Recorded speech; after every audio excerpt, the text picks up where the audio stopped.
How are y'all doing? How are y'all doing? Hi Green Ninja, hi Beauty View, hi Destructicon, hi CEO, hello Zix, hi Perome, hello Carlongus, hello Soda Planta, hello Foster, hello Yakko, welcome in everyone, welcome in. Happy Easter.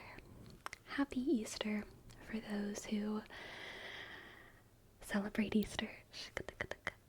Hello, Jose. Thank you for your sub of the night. Thank you, Jose. Thank you so much for your sub. JOSEAN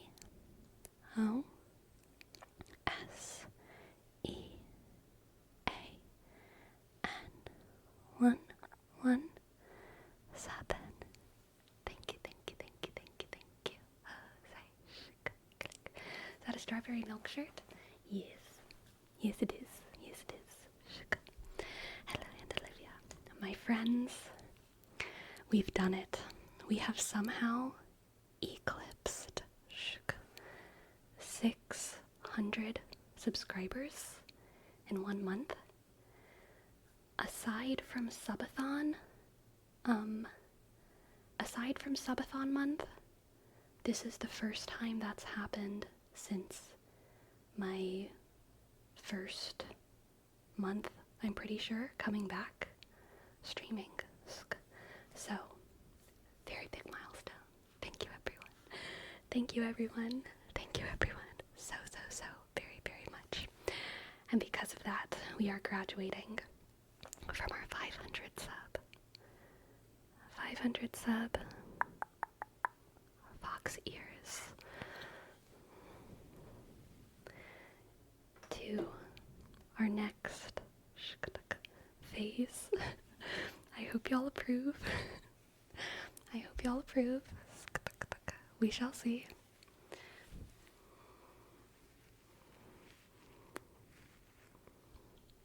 I'm a goat. I'm a little goat. I really like these ears. I must say, I am a fan.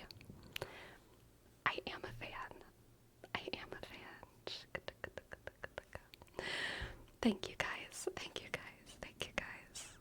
I'm glad y'all approve. Thank you, Hobby. Thank you, Yakko. Thank you, Destructicon. Thank you, Green Ninja. Thank you, Pearl. Thank you, Jose. Thank you, Carlongus. Thank you. This is hopefully real ASMR. I do not think I'm in a simulation. But you never know. You never know. Goat sounds? Let's see what kind of goat sounds we can do.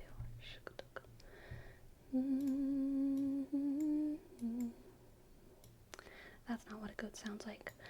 I will try to do a goat sound, but I don't think I can. I'm gonna whisper it because I feel like if I do it with my voice, it's gonna sound really un-ASMR. But I can try like. That's not very good. That's not very good at all. I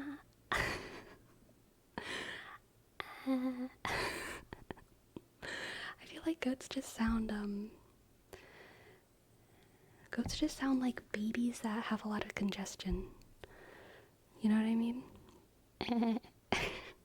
I feel like what's the distinction between a goat sound and a sheep sound in my head? I feel like goats make a shorter sound than a sheep, but I don't even know if that's true. I just feel like that's what's true in my head. Why are you so nervous to talk? Because I'm not nervous to talk. I'm nervous to make a goat sound. Which is very fair, in my opinion. Alright, Aunt Olivia, what is this? I used to confuse Kentucky Derby winners with philosophers, so in my younger days, I'd say Secretariat was the greatest of them. But now that I'm more well-read, I'd put Descartes before the horse. That's very good.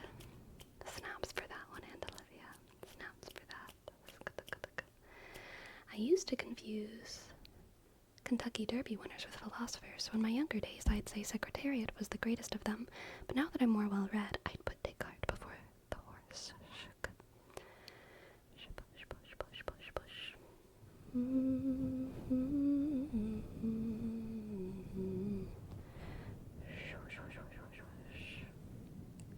How was everyone's weekend? Did you do anything fun? Did you do anything, unfun? Did you have any massive personal revelations? What was up? Should be anything fun during the weekend? Yesterday I had a pretty busy day. I did some family stuff for Easter, so that was very fun.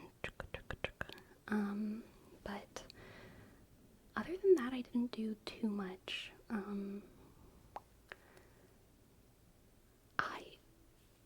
I had plans, but then they kind of got canceled. Different plans for today earlier, but then they kind of got canceled because just a place was closed that I thought was open, so that kind of sucks. But that wasn't too big of a deal. I just had more time to stay inside, I guess. Yes, Agen, yes, Agen. This is 600 sub. 600 sub. Mood. I did an animal shelter Easter event. All the dogs wore bunny ears and adoptions were free. Oh, that is so sweet. That sounds so nice, Destructicon. That sounds so nice. What are your Easter traditions? So I wasn't able to make it to my main family gathering, which was in Louisiana, but I will still talk about those family traditions since that's what you asked. On Good Friday, my family does the Way of the Cross. We all read it together in a circle, very solemnly we read it. We all get together and solemnly read the Way of the Cross. And then my family dyes Easter eggs together. And then on Easter Day, this is an old Cajun tradition, tradition. We do what's called pocking eggs, P-O-C-K, pock eggs. And it's where you're doing this with boiled eggs, right? And you're doing it on Easter morning. So they've been dyed and they're all pretty, and everyone has a whole bunch of eggs that they have in their basket. And you get your egg, and someone else has an egg. And let me see if I can. I don't have any eggs to use as props, but let me see if I can find something similar. Do I have anything around? I will be right back with an example.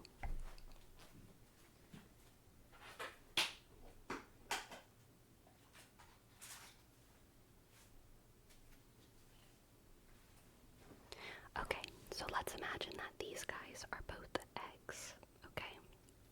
These guys are both eggs. One or both people hold the eggs in their hands like this. One person goes on top and one person goes on the bottom. And with your hand like this,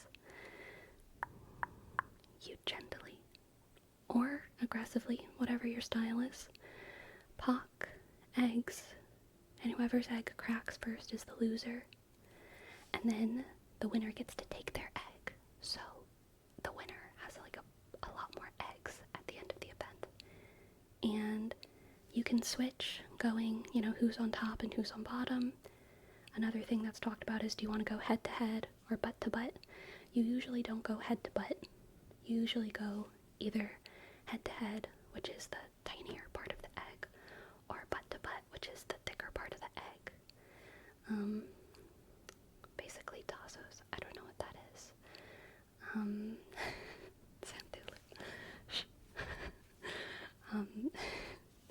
Did you ever win the egg pocking? I mean, yeah, for sure. Everyone wins every now and then. Everyone wins. No one's really keeping score though, because people are also eating eggs while they're playing, so it's not oh, you've been awarded the win, and you're kind of doing it all day. And also sometimes you might do it with strangers who show up. And you might like lend someone an egg if they've run out of eggs so that they can just like keep pocking with whoever they want to pock with.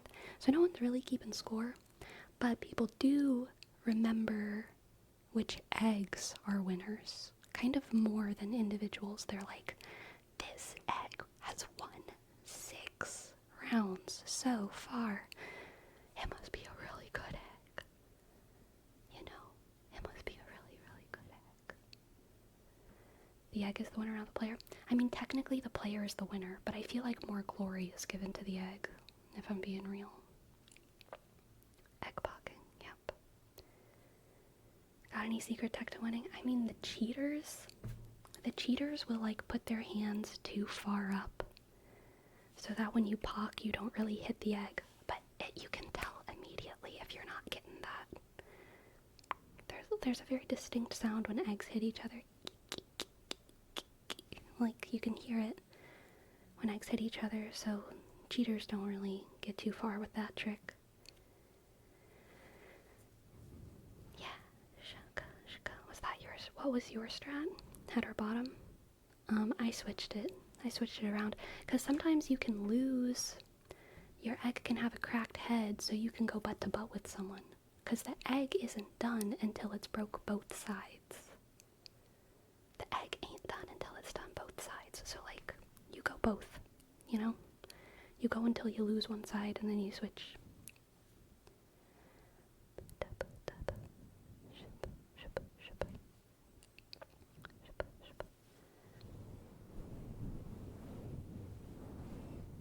Hello, no, hello.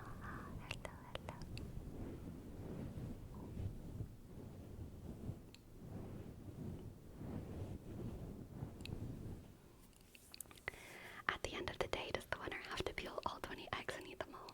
They do not. Y'all, before I was vegan, I loved eggs, okay? Like, I grew up on eggs. I loved eggs so much. Still, every now and then, I get a hankering for a boiled egg. Just 'cause, like, boiled eggs are so good. Scrambled eggs, whatever. But, like, a boiled egg, I love a good boiled egg, man. So good. Ever paint the eggs as wrestlers? People did all kinds of designs. Some people would do, like whole little graphics. My family went very elaborate with the egg dyeing, so like sometimes there would be like a whole comic strip like across the egg. Sometimes it would be like cave paintings, like kind of depicting something happening. Sometimes we would make the eggs look like our pets, like it would be the head of like our cat or our dog or an alligator or a bird we saw. Sometimes we would tell the stories of other things that we had done that year on the surface of the egg. And yeah, I mean, sometimes it would look like big, strong guys. Sometimes we would draw each other and turn each other into eggs. Like, this is you if you were an egg, you know what I mean? All kinds of things. All kinds of things. All kinds of things. I could probably eat eggs every day and be totally fine with it. Yeah, eggs are good. Have you ever done the Latin American tradition of using dyed egg shells and fill them with confetti? Then smash them on people's heads? No, I've never even heard of that. Do you call that something? Do you call that something? That sounds so cool.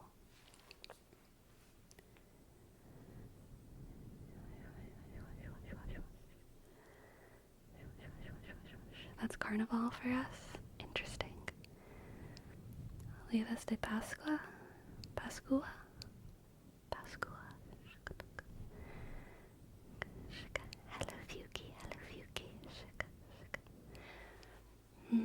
It probably has a name, but we just call it Easter eggs or huevos de Pascua. Interesting.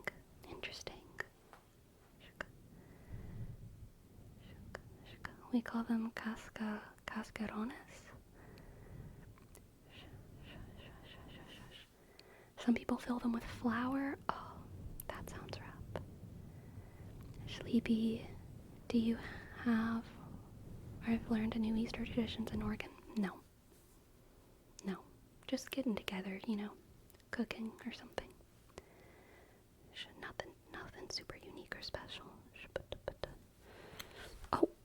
just knocked my own ears off. It's okay. I'm still learning. I'm still learning.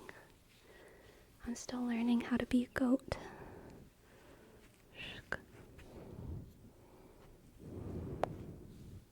It happened so fast.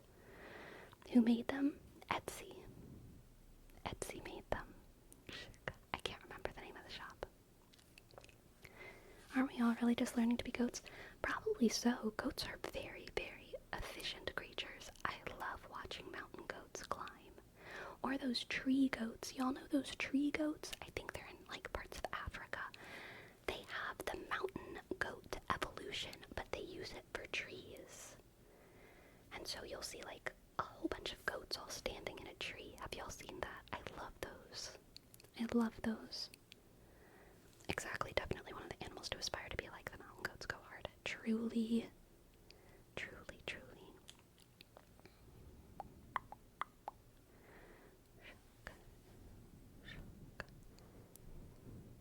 I love possums. Possums are pretty cool too. But possums are like, they don't really, I don't think they have any like specialties. They're just like, they have so much charisma. Possums. They have like anti-charisma. There's some actors who have like anti-charisma, and I love them. I love that theater cinema has a space for like anti-charismatic people, and it's like so important. Let's see if I can think of an example. Who's that Austrian guy? Who's like that one Austrian Hollywood actor? Someone's gonna know who I'm talking about. Is his name Arnold? No, not Schwarzenegger.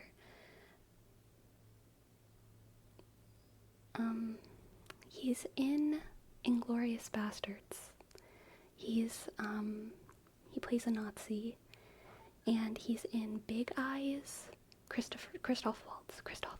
Yes. He has like anti-charisma. You know what I mean? It's like, he's charming, but because he's so weird. And there's a lot of actors who are like that. Let me see if I can think of another one.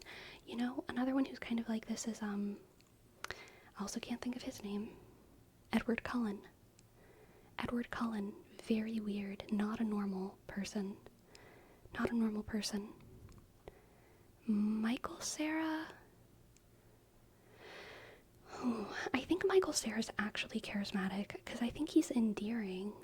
I think he actually is very endearing. Robert Pattinson, yes, Robert Pattinson. Like, Michael Cera in interviews is like funny and endearing. He's not, like, he's not uncomfy. He's just awkward, you know what I mean? Who's another actor who can fit into this? Kristen Stewart? Yeah, Kristen Stewart also has anti-charisma. Klaus Kinski? I don't think I know who that is, but I totally believe you. Shaka, shaka, shaka, shaka. Hello, Goth Crow and Unichi Papa. But it's like clearly very different from the kind of charisma that someone like, I literally can't think of any names. Well, yeah, Anna Kendrick has like actual charisma. George Clooney has like actual charisma. Jennifer Lopez has like actual charisma. Like, most celebrities are like actually charismatic. But then there's some celebrities who have like anti-charisma, and they are magnetic and interesting. And they're usually typecast to an extent, but I don't think typecasting is bad. Like, typecasting has a stigma around it that is like totally illogical. Like, I understand the idea that like, oh, Christopher Walken, yeah, he kind of does have anti-charisma. Wait, am I thinking of the right guy? I don't know. I don't think I even know. I think I do know who Christopher Walken is, but I've never seen him in an interview, so I don't know what his charisma is like. But like, the idea that, oh, you can only do one thing, that's one idea. But that's not what typecasting is. Typecasting is like when there's one person who does a certain thing perfectly, like perfectly, better than Anna Kendrick could ever, better than George Clooney could ever. We need people who are types because they do something perfectly, not because they can't do anything else, but because they do something perfectly that no one else can do as perfectly as them, you know? And I think most actual actors who are typecast know that. Most actors know their type, and they're like, I'm gonna go for that role because I know I can do that better than anyone else. And I think that's a good thing, you know? Like, yeah. Embrace your strengths. Embrace your strengths.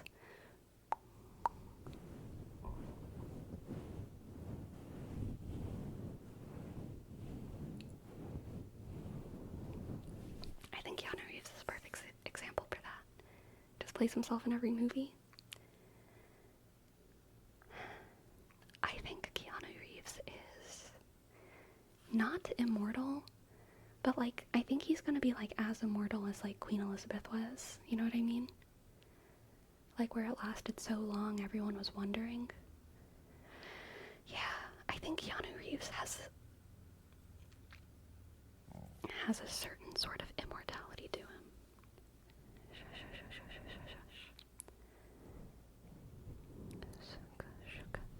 No way, bringing the Queen into this?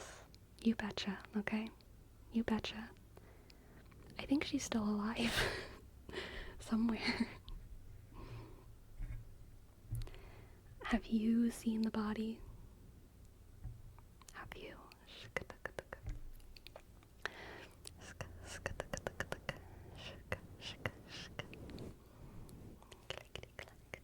Tweaking. Here's your name, Trace. T. W. E. A. K. Y. G. There's your name, Trace.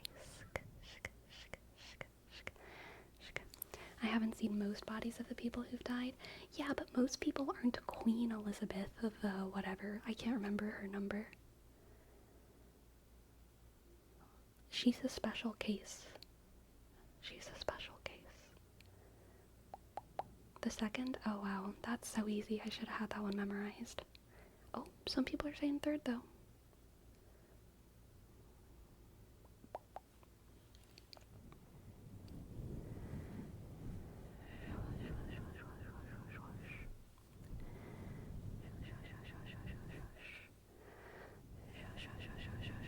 Second, okay.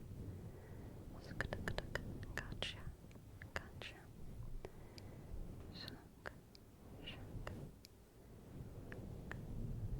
Have you ever seen a body? I've been to more than one open casket funeral. So in that sense, yes. But,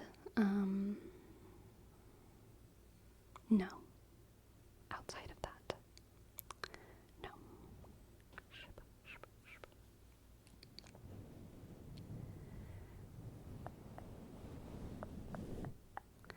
Body of water, very nice, very nice.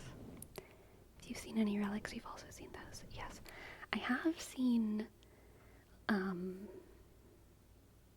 like, skeletons in my life, like real ones, because the things hurricanes do to graveyards, you know? Sometimes you get a whiff of death. Luhard, thank you so much for your prime. Hello, Luhard, thank you so much. Thank you for your prime, Lush.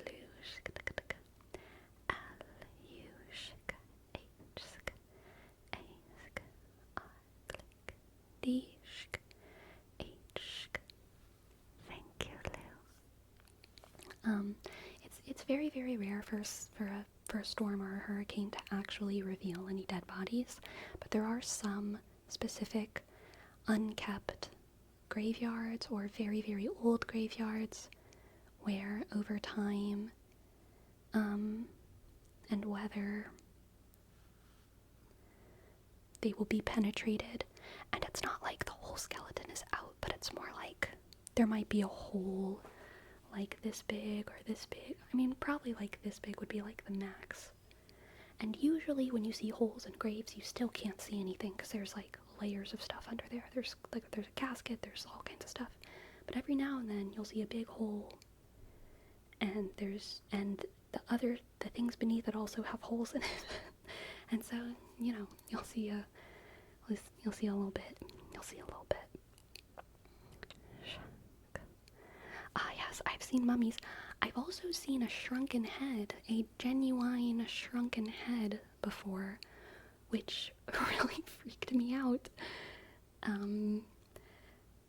Man, I will never forget that. I will never forget that. It was at a very, very strange shop in New Orleans whenever I was really little. Yeah. A shrunken head. If y'all don't know what I'm talking about, I'm sure there's a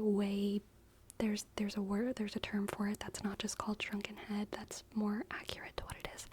But most people just call them shrunken heads, at least in my bubble where I'm from. But yeah, it was genuine, and I mean, I would not have been able to assess its genuineness, but I was with people who were scientists, and they were like, this looks very real to me, so I assume it was real. But like, I wasn't the one assessing it, but I mean, I'm pretty sure it was real. It looked really freaky. It looked really freaky, and it stuck in my child brain. I think I was probably like 9 or 10 or something. Is that specific to voodoo, or am I mistaken? I don't know. I'm truly not sure. My instinct says it's not voodoo. My instinct says it's another, like African religion, but it might be voodoo or an extension of voodoo. I'm not really sure.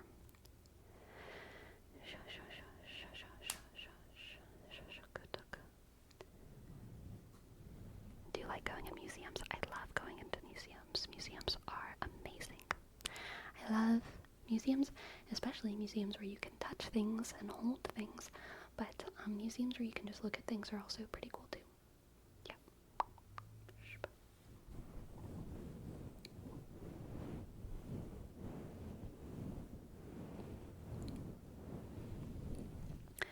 It was also by other indigenous tribes, not just in Africa. Gotcha. Today, what does TIP mean? Today, I want to, in my head I'm thinking like today I learned like TIL, but like, is it just, oh, just tip. Gotcha. In my country there used to be tribes that did that, so we have those sets of museums. Gotcha. Today I produced, oh no, oh no. I hope you're not out there making shrunken heads for That would be a little bit of a self-report, I think.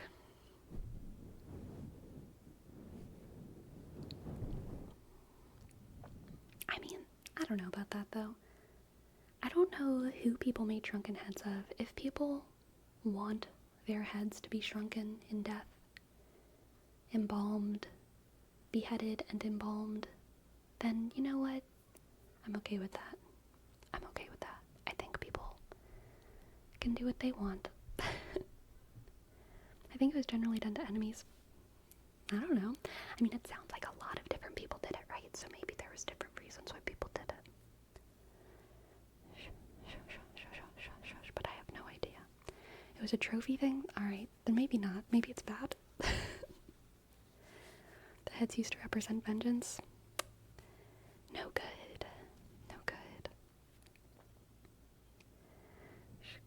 How would you shrink a head, though? Where'd the bone go?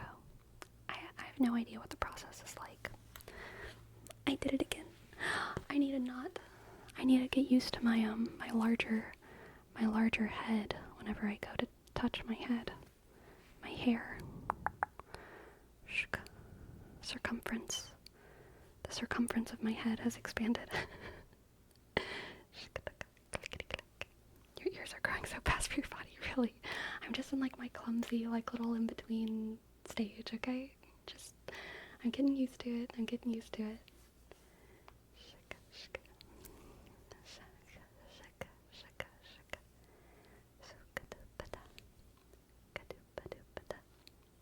You're the little goat learning they can jump on everything. That's what you hope. That's what you hope. You hope to look at any mountain and think, yeah, I can do this. I have an ancestral knowledge of how to scale this mountain. Click, clack, click. Click, clack, click. Click, clack, click.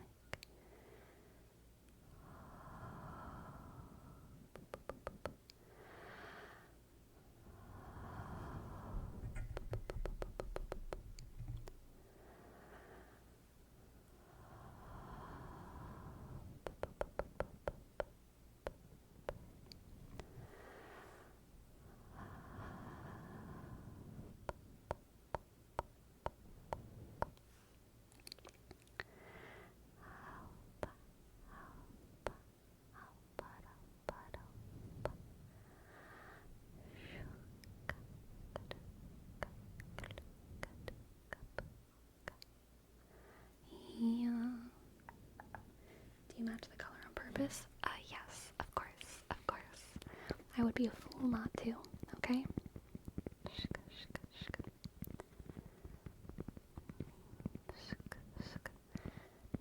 The question is, what's next? What animal is next? I think we have a long time to think about it. I don't see myself cresting 700 subs for a while, but what animal would be next?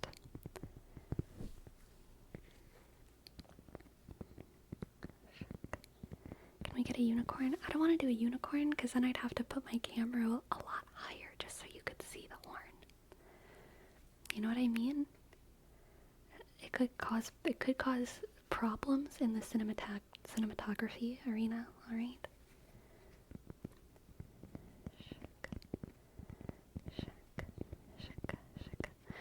Miss Hollow, thank you so much for gifting a sub. Thank you, Miss Hollow. Thank you, Miss Hollow, Miss Hollow Griffin, Miss Hollow Griffin, Miss Hollow Griffin. Thank you so much. Thank you. Shook. I dot ST shook. HO double L O W shook. G shook. R sk. I dot F sk. F sk. I dot N. Thank you, Miss Dollar. Thank you, Miss Dollar. Oh yes, little horns. Little horns are a good idea. I like little horns.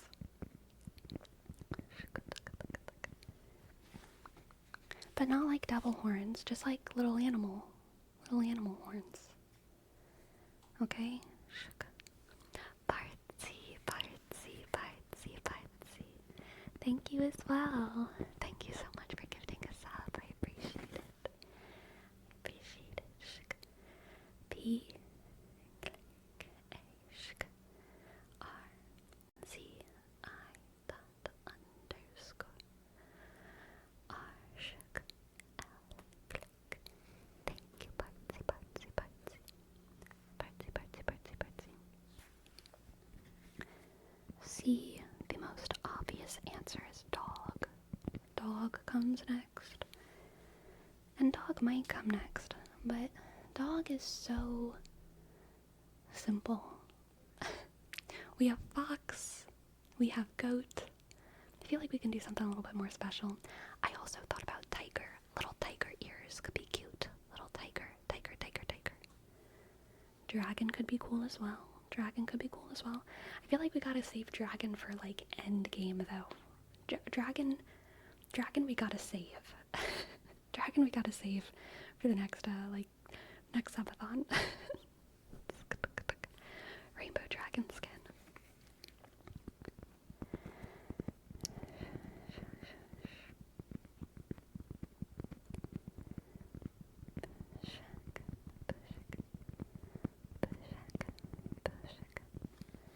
Could also have the comeback of fairy wings. I do still have those.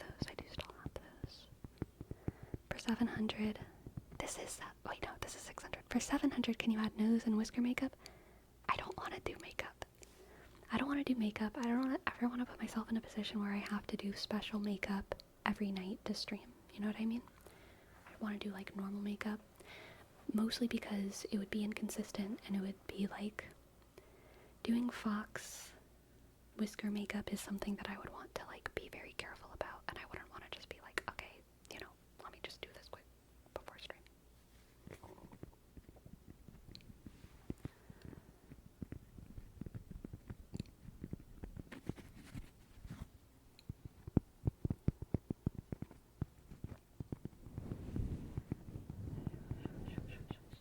Hello, yes, welcome in.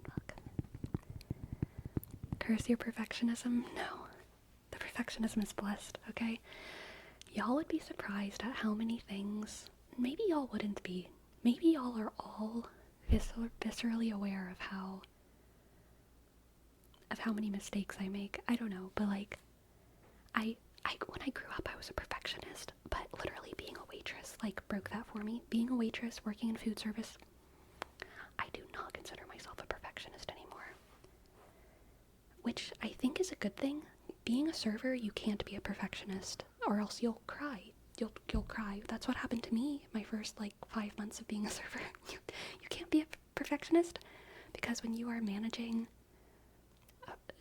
5 to 10 tables at once, you're gonna make mistakes, and you literally cannot let it affect you, because the other tables don't know, your boss doesn't know.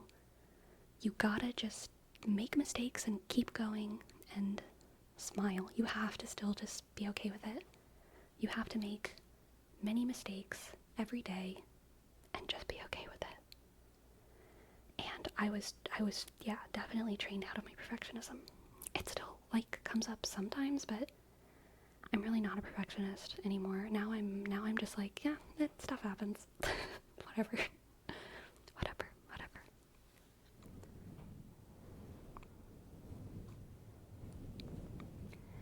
If you're making a ton of mistakes and you're doing a good job of keeping the illusion, oh, thank goodness.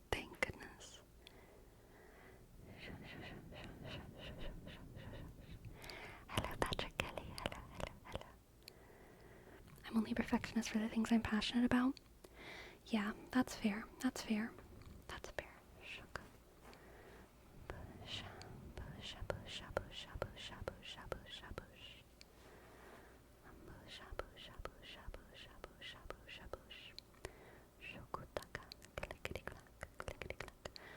My room is really, really hot right now. I'm gonna open one of my windows and be right back. I'll be less than a minute, okay? Less than a minute.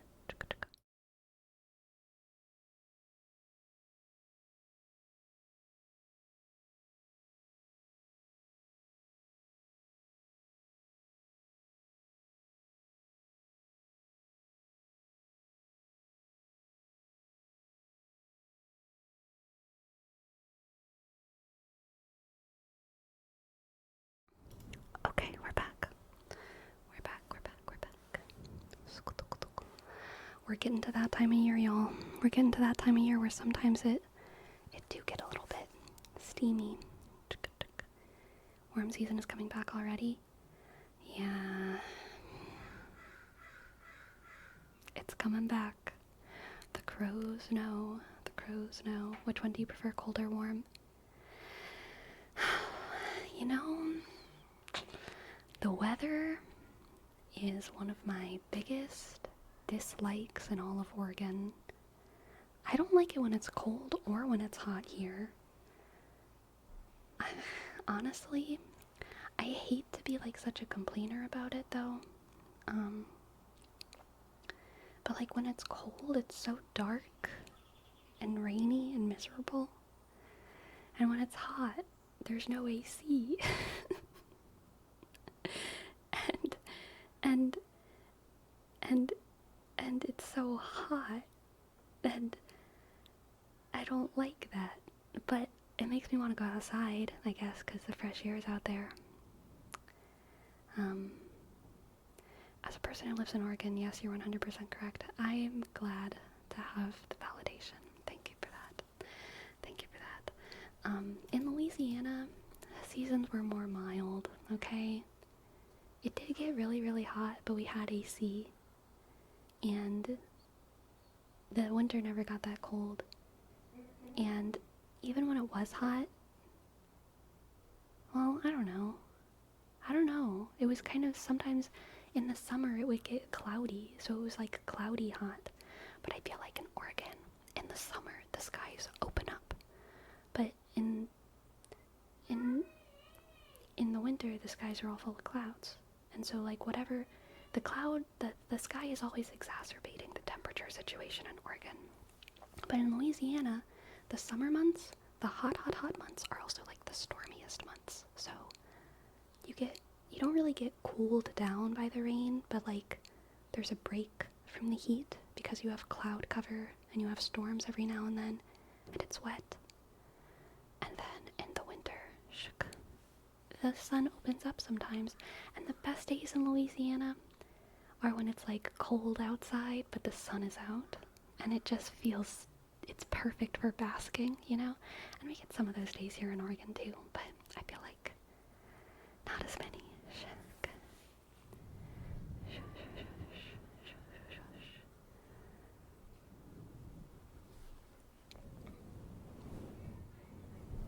I see it like this. If it's cold, I can put on sweaters or just more clothes. But if it's warm, I can be shirtless and still be hot.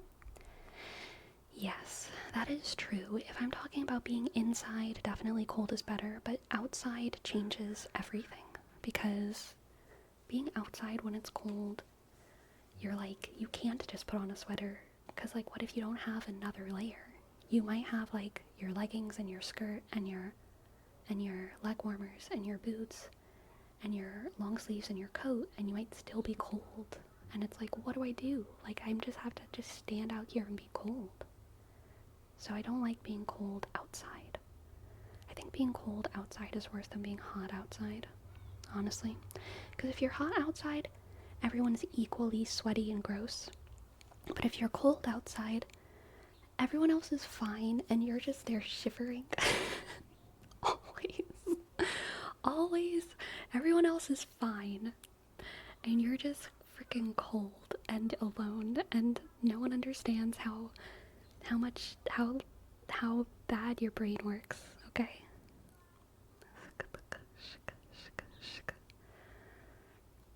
But that's if you have to walk around outside. If you're driving, you can turn on the heating. Yeah. Cold doesn't show up on your body. Yeah.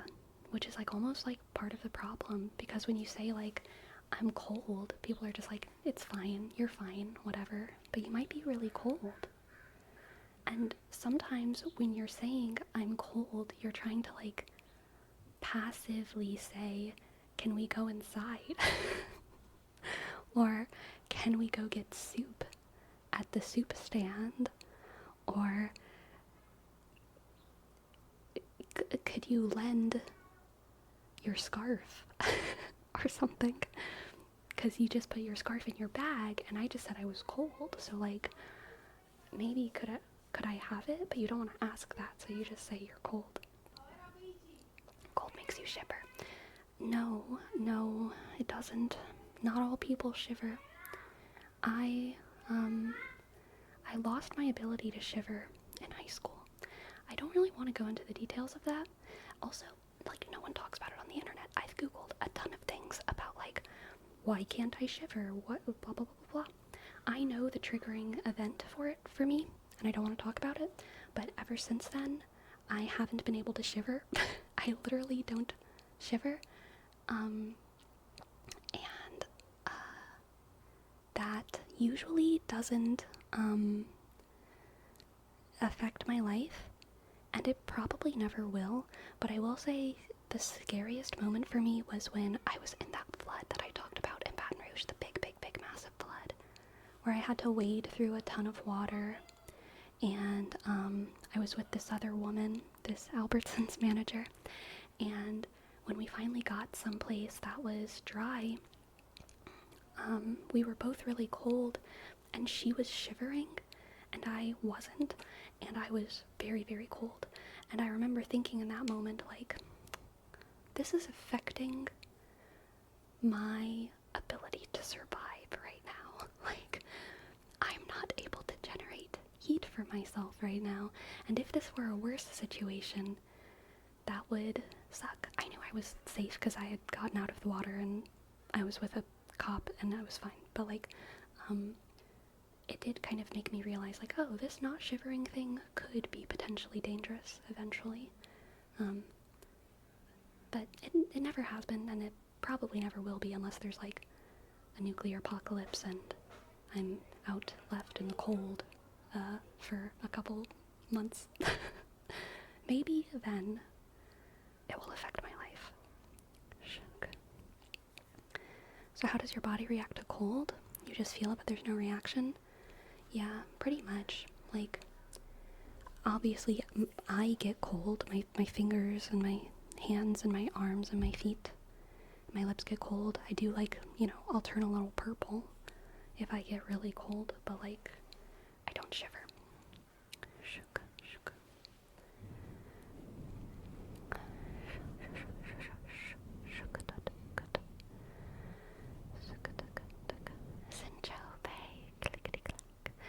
Sinchobe, thank you. Thank you so much. Thank you so much for your sub, for your 15 months. Amazing. I appreciate it. Thank you. S-I dot N click. C-H click. Osk. Me-E. Thank you, Sinchobe. Thank you.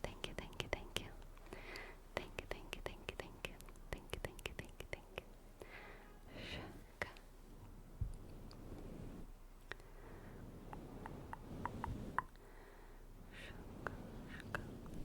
What would you prefer, being outside feeling cold, turning a bit purple, or sweating profusely?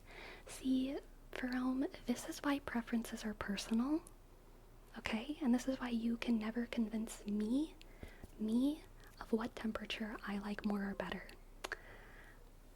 I don't sweat profusely, okay?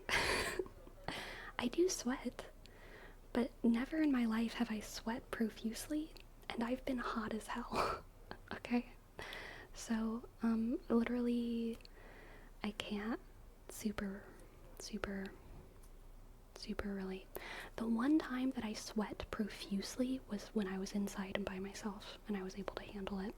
And that was during the big scary heat wave of Oregon.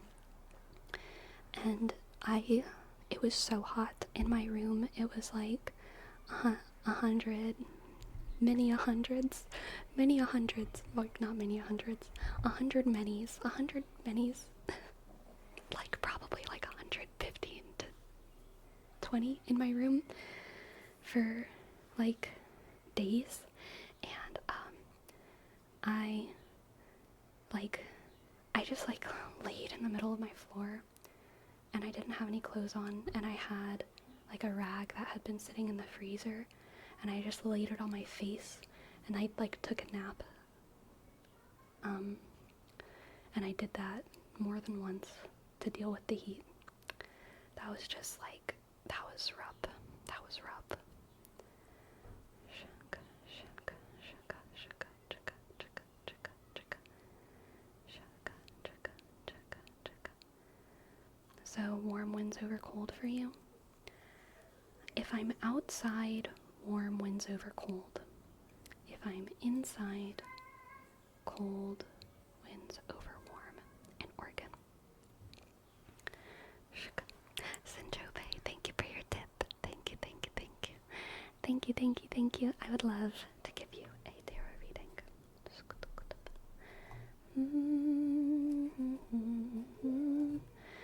Sleepy, have you thought about getting one of those portable ACs? I used to have one, and it helped a lot. Maybe I'd get one again, but I don't know.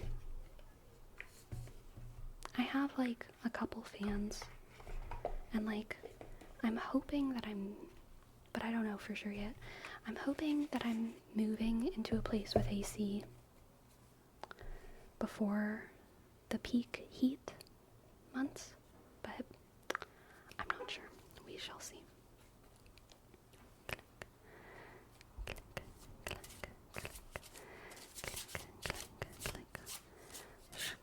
Let's see what the cards have for Syntrope. Let's see what the cards have for Syntrope. We have an almost jumper that I caught.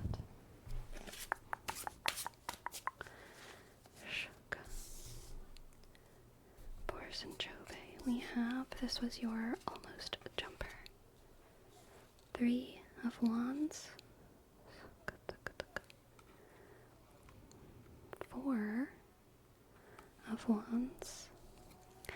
And the 6 of Wands. Okay, Syntrope. I do think this week is going to turn around. I'm really sorry that you had a rough couple days. I'm sorry if you're feeling down, but I do think that it's turning around, okay? We have a lot of success coming for you in this coming week. A lot of success and a lot of hope, I would say. Hope. The 3 of Wands always gives me a hopeful feeling.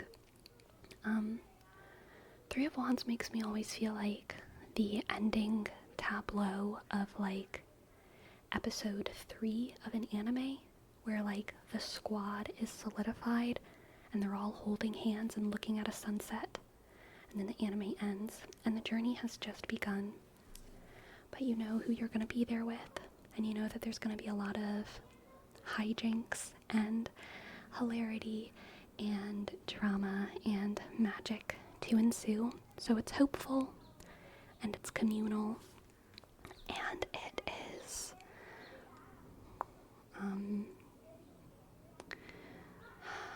almost, what's the word? There's like a forlornness to it, looking into the future and knowing, but also hoping and wanting. And then we have victory and serendipity. So I'm getting the vibe, Syntrope, that you are going to have a lot of successes in this coming week. I think you're going to have a lot of success in this coming week. And I think that that success is going to bring you into contact with cool people, a little bit by chance. And I think that it's kind of going to be a week where the stars align in a lot of ways. The stars align specifically in a way that bolsters your hope for the future and your promises of success to yourself, okay?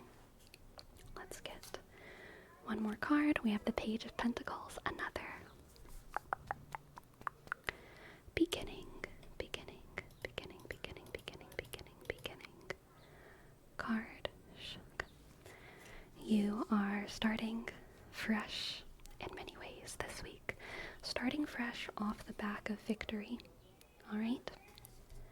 Victories that lead to a clean slate, a feeling of renewal, a feeling of spring, a feeling of plenty. Okay? I'm gonna get an oracle card for you as well.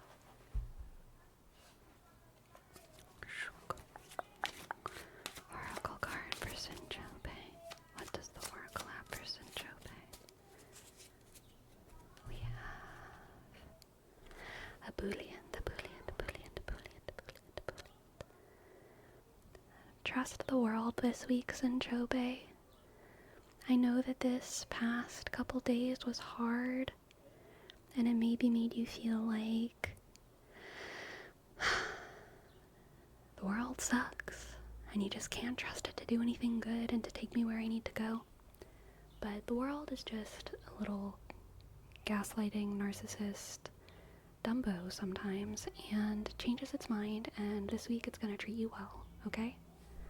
The world is gonna go back into its love bombing phase, and it's gonna feel great.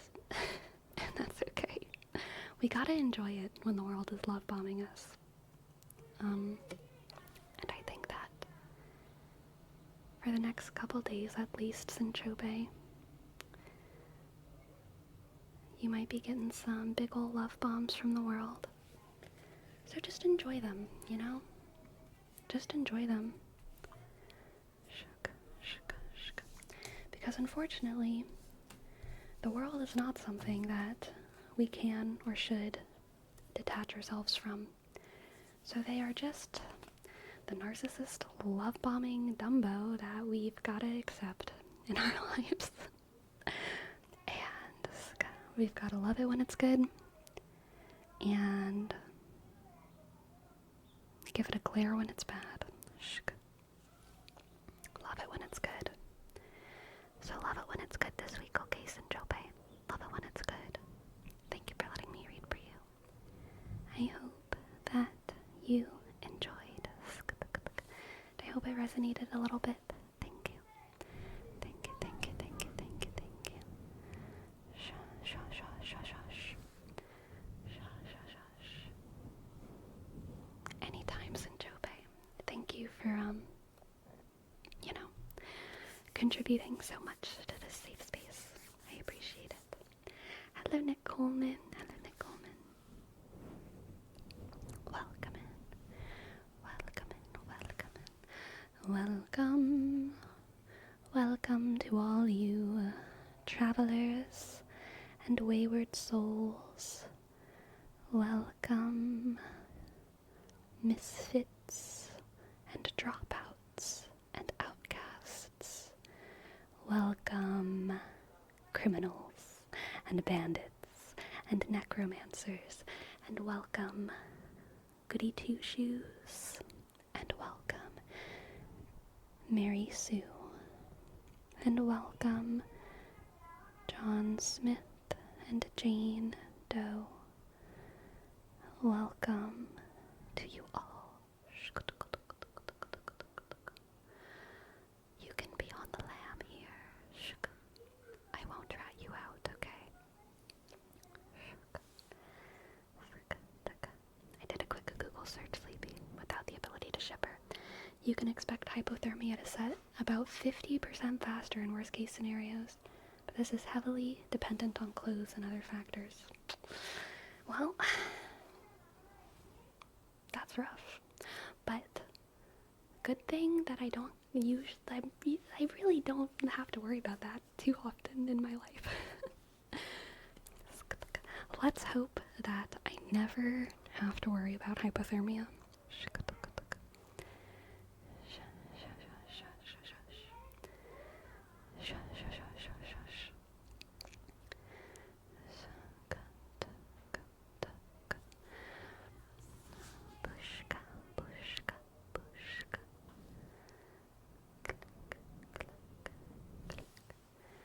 Besides, we got technology now. Just pack 50 hand warmers. I do love me some hand warmers. I gotta tell ya. I do love me some hand warmers.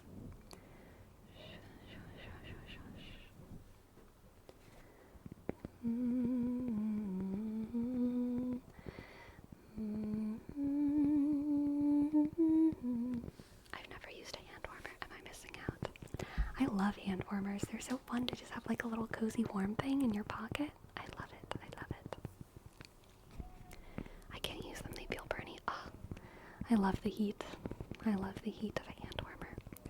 Never too hot. Kind of like a mug. I love hot mugs. I like eating my food at like max temperature as well. Like I don't like burning my mouth. But like anything under burning my mouth, if it's supposed to be a hot food, I'm like there for it, you know? Don't you burn your hand with the mug? No. If you burn your hand, it's too hot. But like, if you don't burn your hand and you almost do, it's just right. It's just right. It's just right.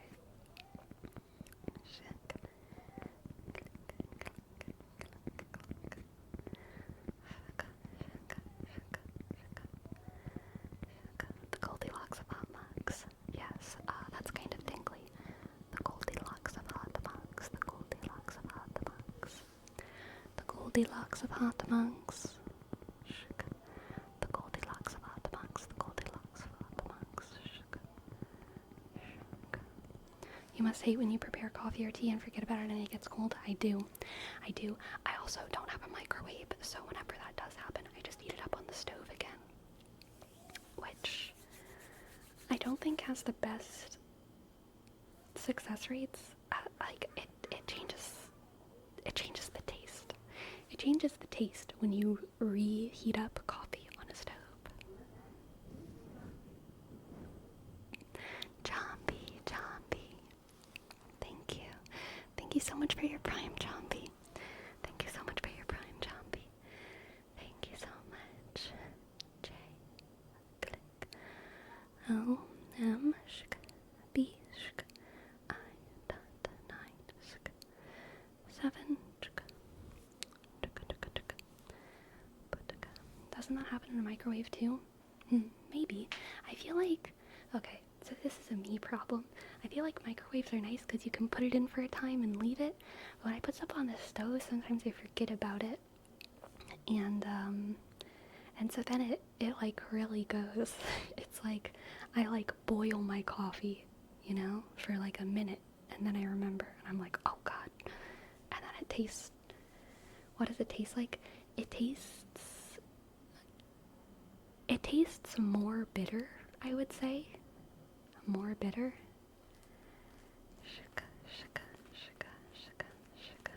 How do you even live without a microwave? Microwaves are heavy, they take up space. I do have, however, an air fryer, so that does a lot of the things that microwaves do.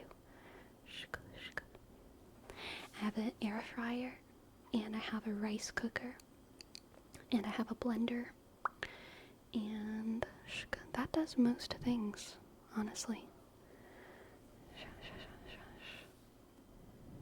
Have you ever forgotten of leaving something on the stove and all the water evaporates? Never food. I don't forget about food on the stove because I'm a very attentive cook, I would say. Like, usually when I'm cooking, I don't leave the kitchen. Like, I might turn around, but I don't really leave the kitchen when I cook. Even if I'm letting something boil or simmer for a long time, I usually do other things in the kitchen. There's always things to do in the kitchen. I'll do my dishes, I'll organize my plates, I might clean out the fridge. I kind of tend to like stay in the kitchen when I'm cooking, so that makes it very unlikely that I forget stuff on the stove, unless it's coffee or tea. Yeah, because coffee or tea isn't cooking really for me. It's like, I want a cup of thing, and it's gone cold, so I just pour it in a pot and put it in the thing, and then I will walk away.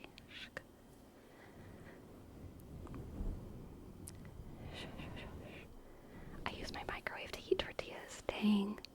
You know, I think I grew up doing that too. I have distant memories of a microwave, and I believe my family heated up tortillas in the microwave as well.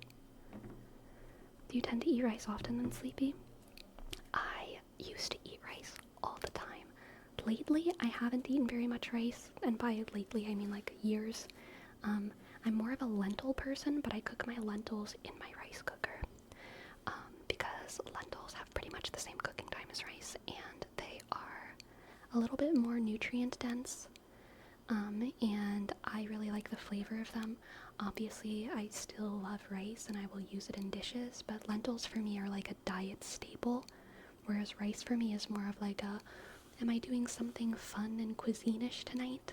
You know, am I doing a thing? Then I'll use rice. But like, if I'm just trying to get my nutrients in the day, I go for lentils.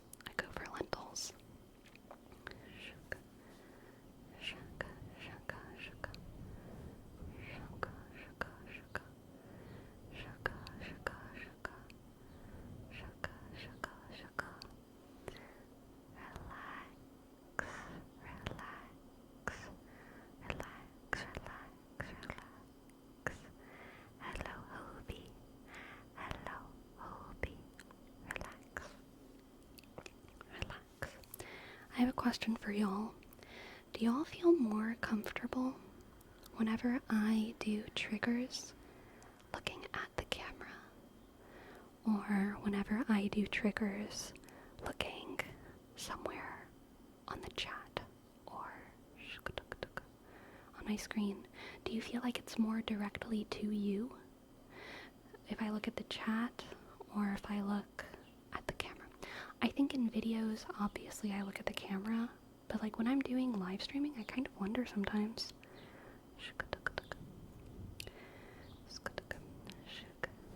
Relax, relax, relax, relax, relax. Relax, relax, relax, relax, relax. Eye contact feels good, because if I were like in like a Discord call or something and someone were talking to me, I would feel more comfortable if they were looking at me on their screen than if they were talking to me into their camera. But I think this is a difference between one-on-one calls with someone and something like streaming. But I kind of wanted to see if other people were on the same page. You know what I mean? You know what I mean?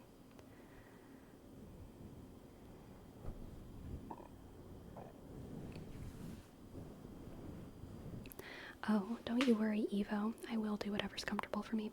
I'm not really asking because I'm proposing that I change anything. I do like looking at the camera sometimes and looking at the chat as often as I wish. So I'm not changing anything. I'm kind of just wondering. I'm just wondering how y'all feel about me looking at you when actually you're over here.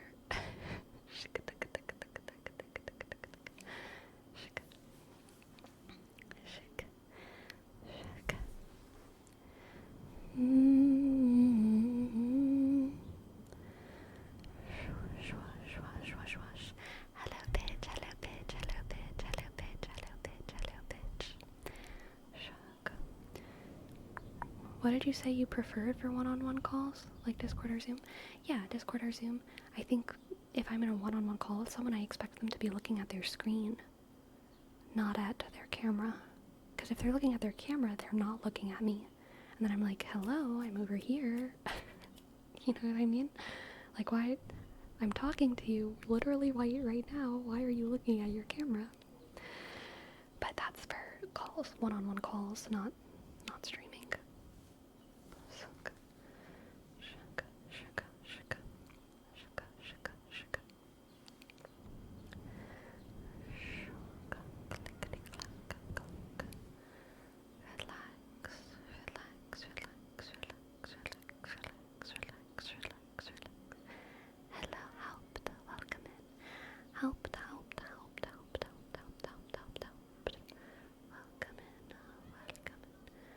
Welcome in, welcome in, welcome in.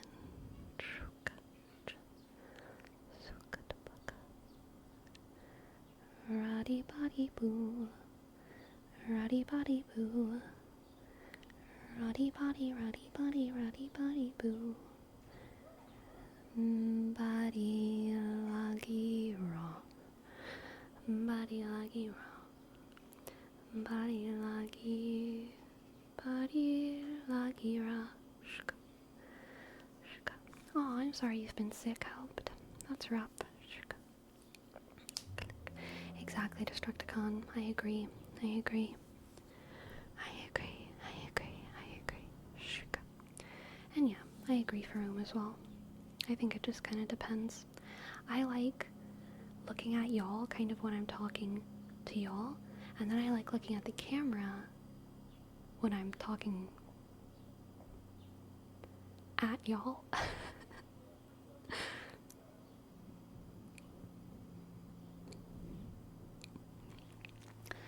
When I don't care as much about your real-time, in-the-moment response, I look at the camera.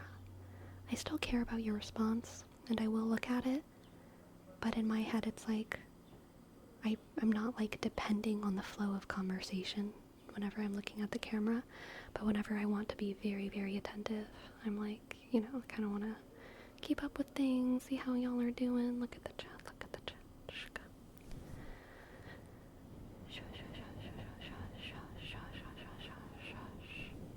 Hello stitching, and hello, Jake. I didn't notice you. I'm so sorry. Jake. Jake, Jake, Jake, Jake, Jake, McJake, McJake. Are you still here? McJake, McJake. Hello, McJake, McJake, McJake, McJake. McJake, McJake, McJake, McJake, McJake, McJake. Hello, hello, hello. Hello, Eleanor the Nerd. Welcome in, welcome in, welcome in. And McJake, I summon the McJake. I summon the McJake. Jake, Jake, Jake. Jake, Jake, Jake. Jake, Jake, Jake. Jake, Jake, Jake. Jerome. Thank you, thank you, thank you, thank you, thank you. Thank you so much. Thank you so much. Thank you so much for your tip. Thank you so much. Thank you. I appreciate it. I appreciate it. I appreciate it. I appreciate it. I would love to give you a tarot reading. Move the chat to the right side. So I've actually experimented with moving my chat to the right side, and I don't like it as much, and it's hard to describe why.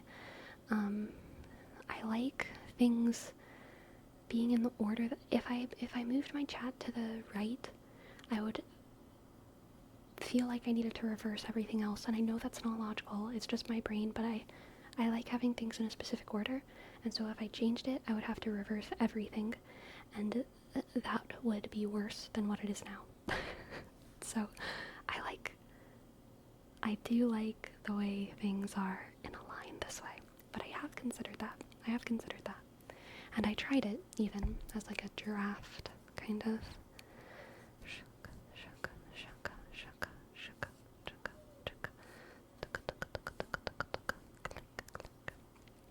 Alright. What do the cards have for... What do the cards have for...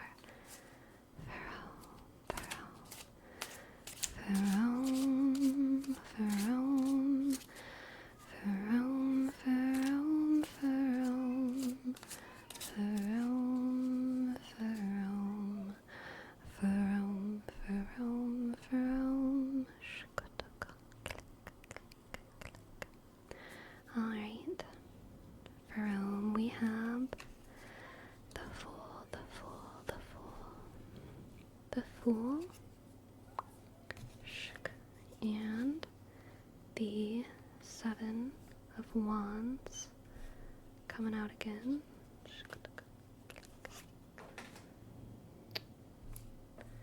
I just had a card fall on my feet, but it's okay because it wasn't one of the ones that I pulled for you. We have the Nine of Wands.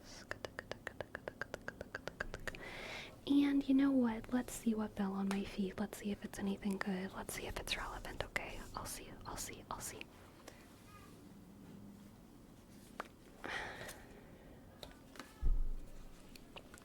Our 2 feet fallers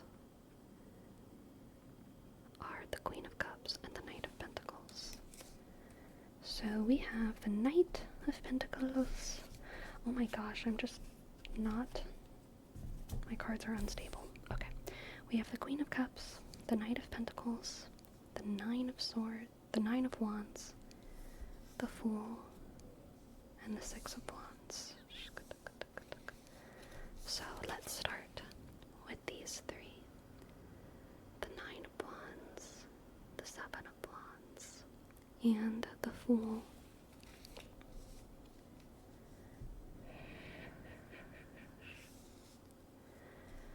Oh, I think that you believe the battle is done for Rome, and it is not.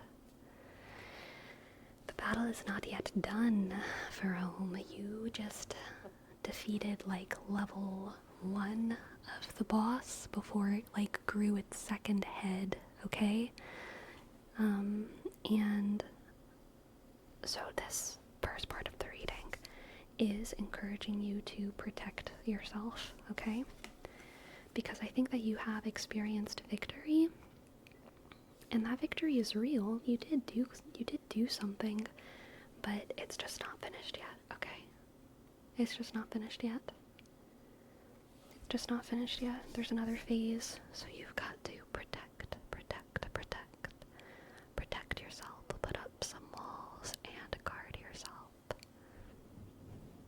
save your health pots, okay?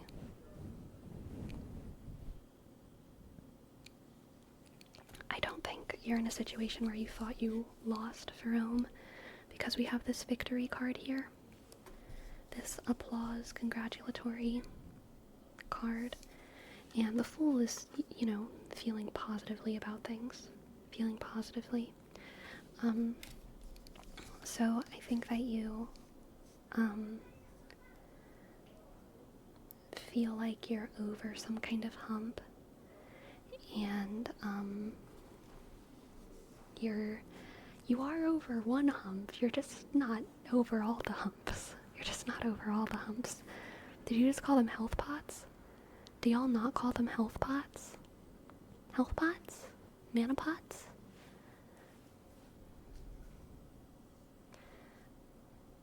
Shush, shush, shush, shush, shush, shush. And then, from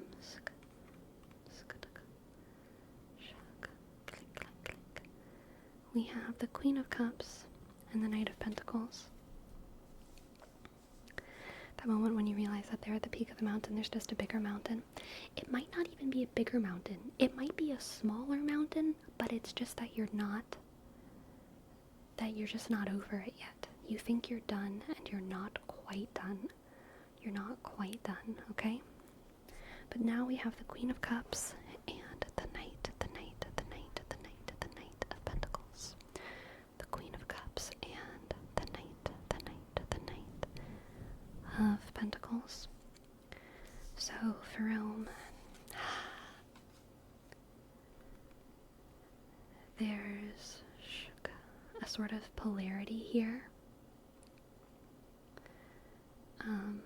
between the ocean and the earth, and I get the sense, Ferome, that whatever battle you're fighting, it is a fight between two goods. It is a fight between two goods who have different beliefs or values. Both factions here, both factions want the good of the realm, the good of the people. Both factions want success for you and your people. But Iron Man versus Captain America, I don't know, because I haven't watched that, but maybe, probably. But there's different ideas that they have about how to achieve that peace and prosperity. And it's the kind of thing that, honestly, in a good world, Ferome, is able to be sorted out peacefully. Okay? So, be on the lookout for compromise and peaceful solutions in service of further protecting your people, Like, why fight whenever your resources are already exhausted? You fought a long battle. Why fight even more when peace could be possible? Peace might be the way that you kind of get a lot of what you want or a lot of what you need. Peace could be the protection that you need. Two polarities learning from one another and growing and collaborating rather than vying for supremacy. I think that's going to be your solution here, Ferome. You've got to protect yourself or whatever endeavor you're involved in by looking for opportunities for compromise and peace. I think that's part of that Fool card too, is that the most easy conclusion is that there's something that you need to push against and just fight. But actually, this war is just, positive history waiting to happen. It doesn't have to be another bloodbath.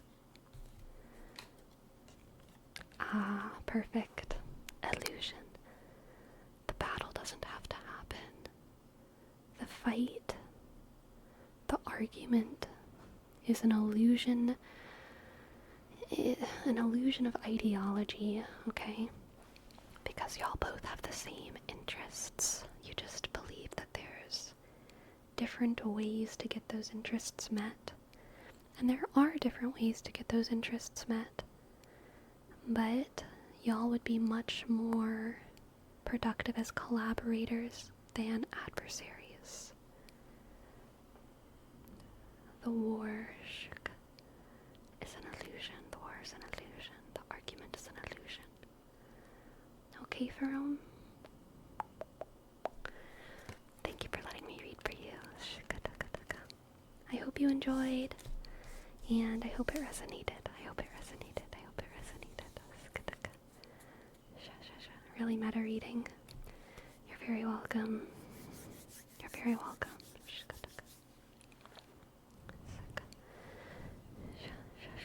I'm glad you like the cards, Jompy.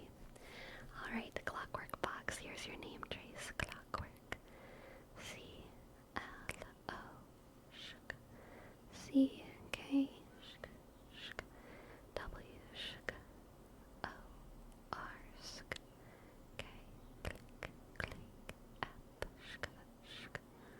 O, X, 3, thank you, Clockwork Box, and Little Travis, here's your name, Trace, L-I.L-D, R, E, B-I.S,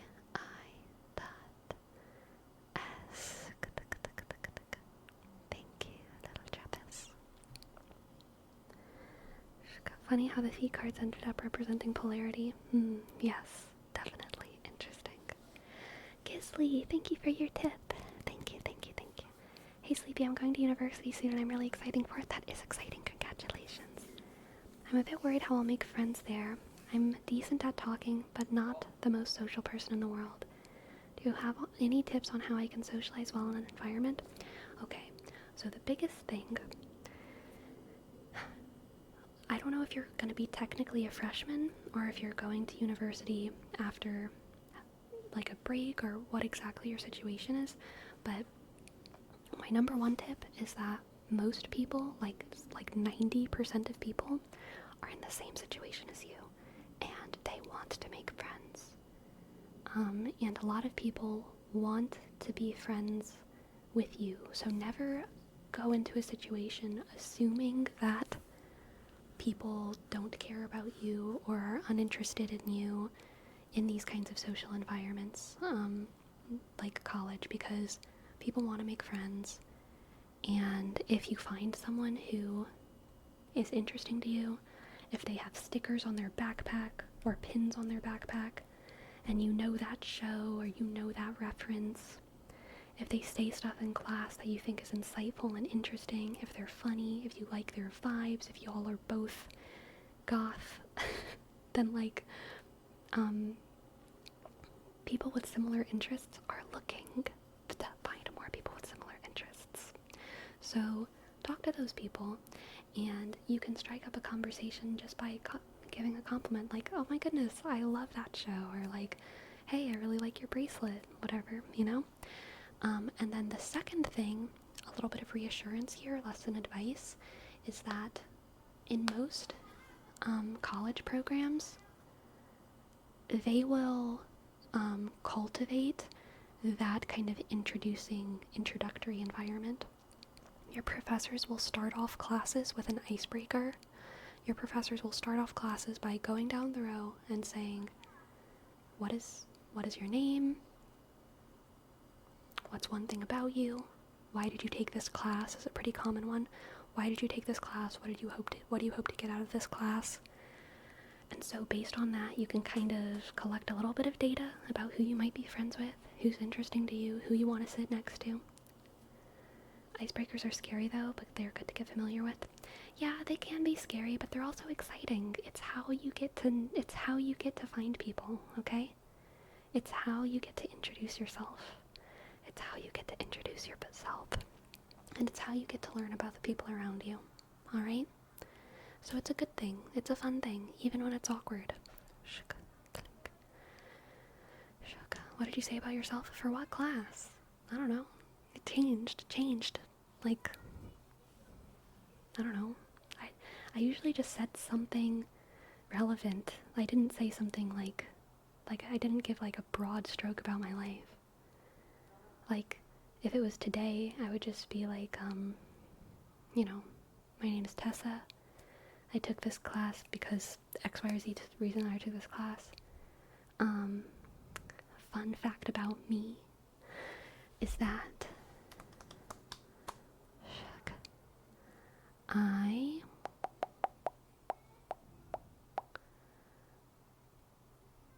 have a bad habit of not watching the last episode of things, but watching all the episodes until then. You know? Like, I would just say something that's true. Fun fact about me, I know how to make vegan sushi. Fun fact about me,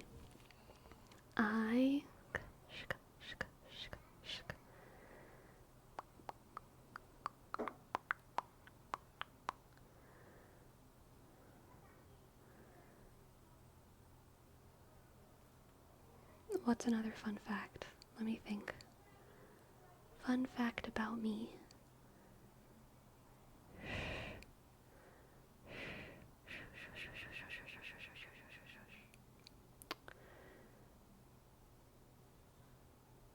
I don't know, I'm blanking.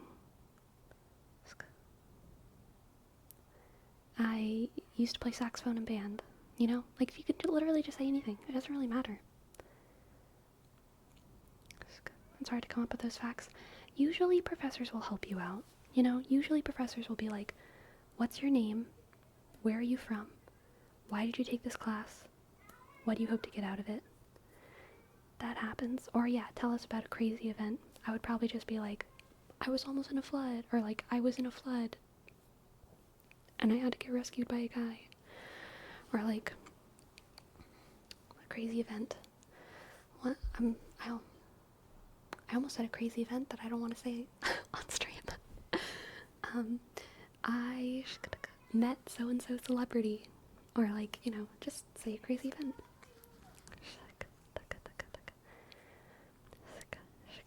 Prof's asking me to dox myself IRL. I know, it's spooky out there, but professors are pretty open-minded. In my experience is in the arts generally, so like, I guess that kind of comes with the territory. I don't know about professors in other fields, but like, I think this is true for like a lot of philosophy or like classics and communication, literature professors as well. But like, professors are really just curious about what the young kids are doing, but they're distant enough that they're not very judgmental. They're just like, oh, it's very interesting that it's very interesting that young adults are watching ASMR now. How curious. It's very interesting that young adults are now wanting to do these things with their lives. How curious. But in my experience, professors aren't super judgmental. But anyway, Gisley, you just gotta stay open to opportunity. And you've gotta work on saying yes, to being invited to things. And you've also gotta work on, you should form a list in your head of, like, how you like to get to know people.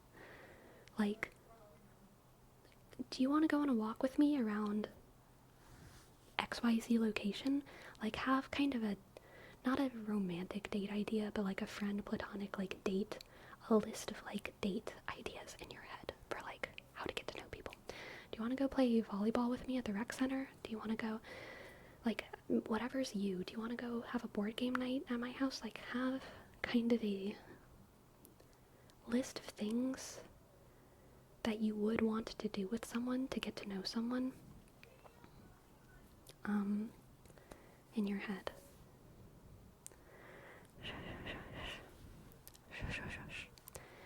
Hi, I'm Agan. I'm here because this community's cool and Sleepy inspires me to do cool shit. Aw, fun fact about me, I'm in the process of cleaning up a sudden mold growth in my bedroom, and it's pretty frustrating. Fantastic! I was just trying to do this. I gotta work on it, okay? I'm just a clumsy little goat. I'm learning. Okay. Fantastic. Fantastic, Hagen. So good, so good.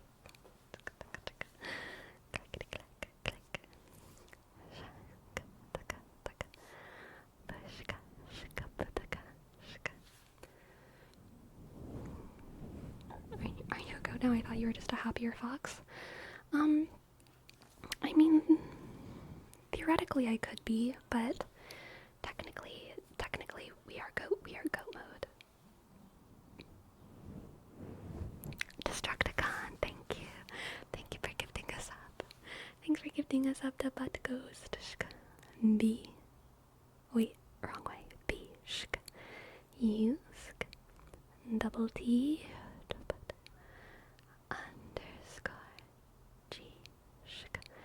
H. O. S. T. Thank you, Butt Ghost. Thank you. Thank you, thank you, thank you, thank you, thank you. Thank you, thank you, thank you, thank you, thank you. Have you tried doing name hand traces with the right hand? No. And I will not, because I can't do this. So I'm not gonna. That would be very bad.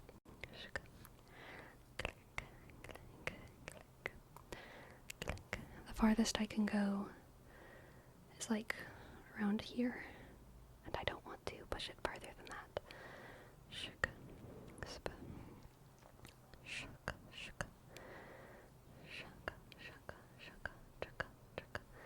Okay, click.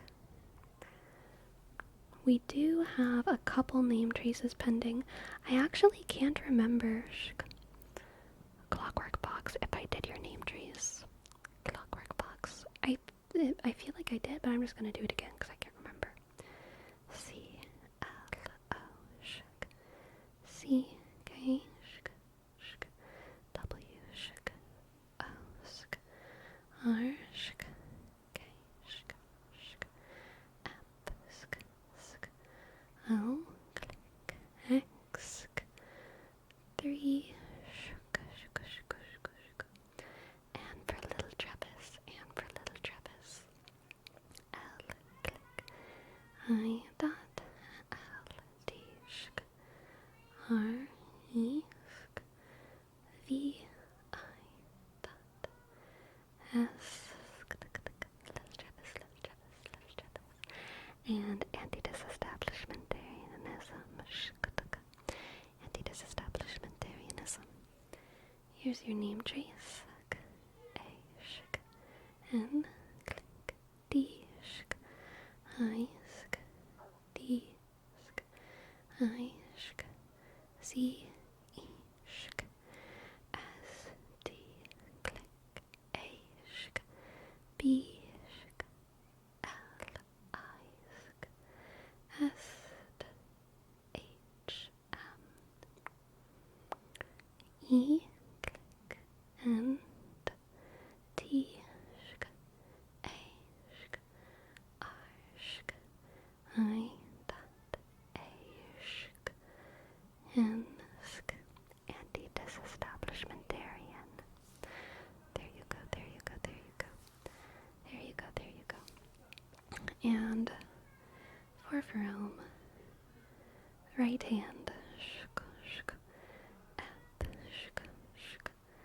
A, click, R, A, click, O, M, Thank you, bro. Hi, Sleepy. How's your arm doing? It is improving slowly. And that's really all there is to it. That's really all there is to it. I'm constantly, between, like, feeling like it's a good idea to push it, or it's a good idea to definitely not, you know what I mean? Generally, I mean, so like I feel like now that I'm out of this sling, I'm kind of pushing it every day anyway, because I'm doing a lot of normal daily tasks with my arm, but oftentimes I do end up using it in ways that I'm pretty sure are not good because they hurt too much. But it's still inflamed, you know, it's still slightly swollen in the back, and it's still hotter than my other arm. Once all that goes away, I think I'll get a lot of mobility back. But as of now, I have a lot of strength. I can pick up a lot of things, most things, honestly, but there's certain movements that really hurt. But strength is up for sure.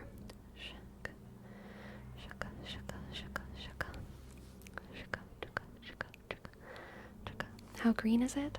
Not super green. I feel like it's about how it used to be. Hasn't changed much visually.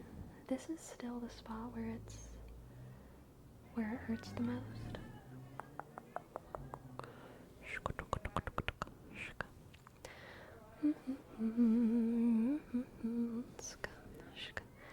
Looks about the same size. It is very close to the same size, but it is still a little swollen. Like you can feel it. Like you can feel the swelling right here when you touch it.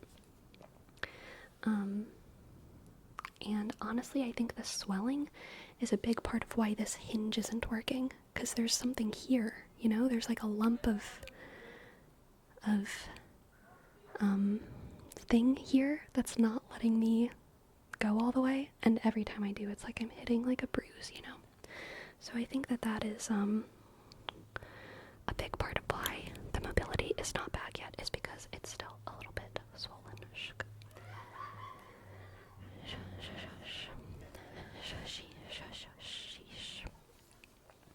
But that's okay. It will take a while, and I must be patient. I must be patient.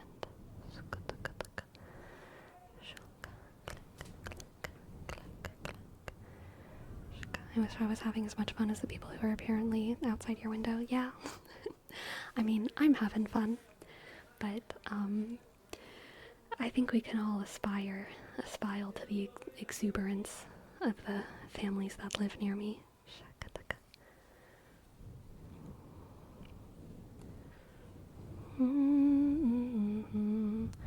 No, Jerome, they did not.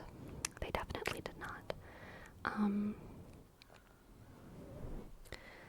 But for severe sprains, arm sprains, the internet says that it can be up to like 3 to 6 months, you know, for like a full recovery. So I'm just being patient. Like,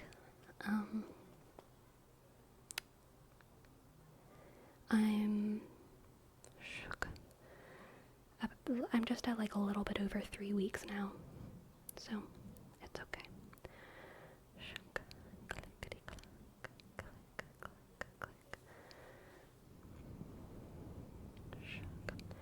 Something funny happened a few days. I was watching Chrissy humming ASMR, and you was in her chat, and after I searched on YouTube Nordic humming, and I watched your videos, now every time I go to YouTube, the first video is you singing Elden Scrolls, Dovahkiin, amazing. Dovahkiin, Nalaxin Losvarin.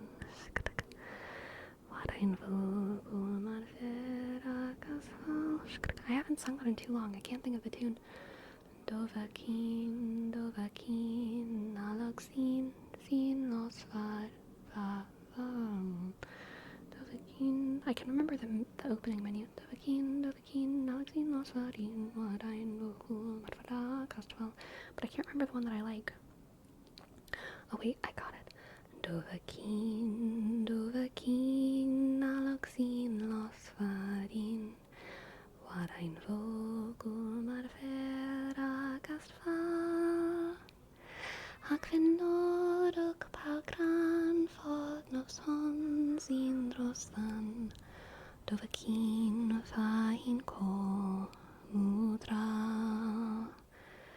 Dovakin aloxin los farin, warain vogum advera castra. Ac vinoduk palgan fod nos hon sin rosan, dovakin fahin ko mudra. Snow buried, thank you. Thank you, thank you, thank you. Thank you, thank you, thank you. Thank you so much. Shka, shka, shka. Thank you for your sub, Snow buried. S-N, click. L-W, shka, B, shka. U, click. R, click. I, shka. E, D, shka. Thank you, Snow buried, thank you.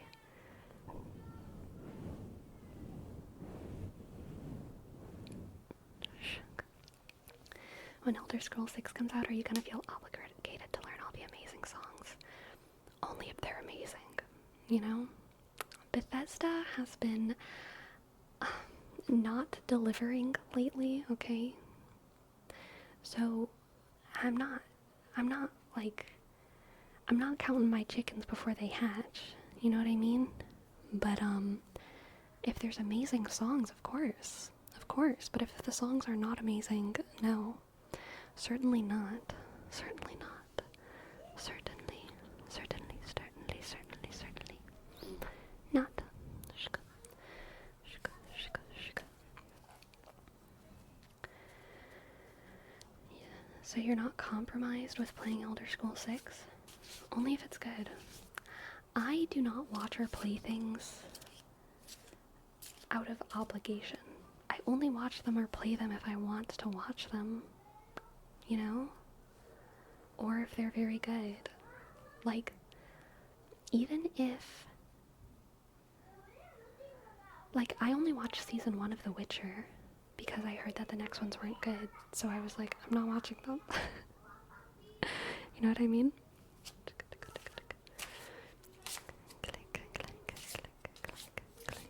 Sleepy got no brand loyalty. It's true. There are some brands, though, that I know will deliver. It's actual loyalty, okay? It's not obligatory loyalty. There's a difference. I'm loyal to them because I know they will be good. They will make good things, right? But no, I'm not like arbitrarily loyal. I don't waste my loyalty on things that I've merely invested too much into, you know? Alright, Sid, thank you so very much for your tip. Thank you so very much for your tip. I'd love to give you a tarot reading. Yes. I'd love to give you a tarot reading, Sid. Sunken cost loyalty. It's real. Some people suffer from it, okay? Okay, Sid. We have the King of Swords, the Queen of Swords. Thank you, Ember Softly. Happy Easter. King of Swords, and the Queen of Swords, and the Queen of Pentacles. Very royal. Very, very, very, very royal here, okay? Very royal spread coming out to Sid. Queen of Pentacles, Queen of Swords, and the King of Swords.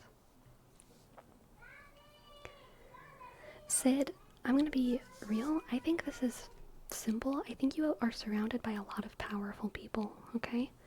I think you're surrounded by a lot of powerful people. And, I'm wondering how you feel about that. Let's keep pulling. Let's see what we've got. Ooh. 10 of Wands, 7 of Cups, and the Hermit? Okay.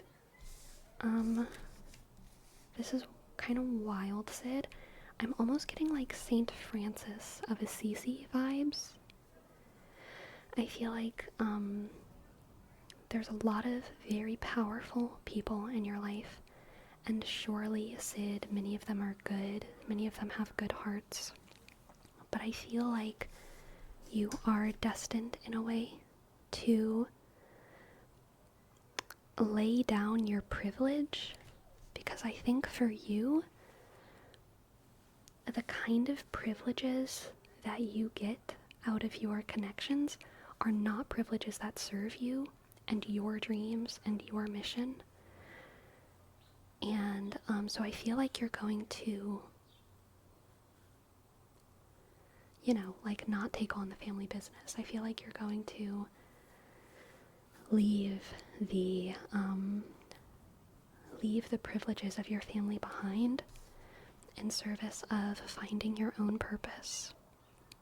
Finding your own purpose. Finding your own purpose. And being your own individual with your own ideas, some of which might work out and some of which might not. But you're not joining the throne room, you're not donning the crown. You're not going to become the hand to the king, even though it has been handed to you in more ways than one, simply because of your connections. I feel like you are destined for a very individualized path, and I feel like your connections are more of a burden to you than a boon, and they would be a boon to someone else, but they just aren't a boon to you because they don't align with your interests. And so it's kind of that moment when St. Francis throws away his inheritance as an aristocrat's son, takes all the clothes off of his back, throws away his possessions, and walks naked through the streets of Assisi, forging his own path, doing away with all of the privileges that his family has given him. But ultimately, it doesn't make him weaker.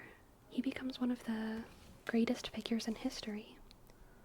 And this isn't necessarily saying that, like, you will be great and remembered and all that one day, but I think that there is a greatness to you that can be achieved on your own, by your own volition, by you using your own agency, by your own ingenuity, and that kind of, your particular sort of greatness cannot be achieved using the riches of the people who you are in the company of. Let's get an oracle card as well.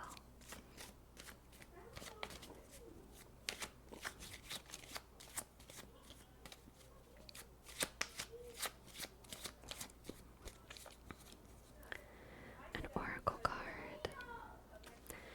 Persevere.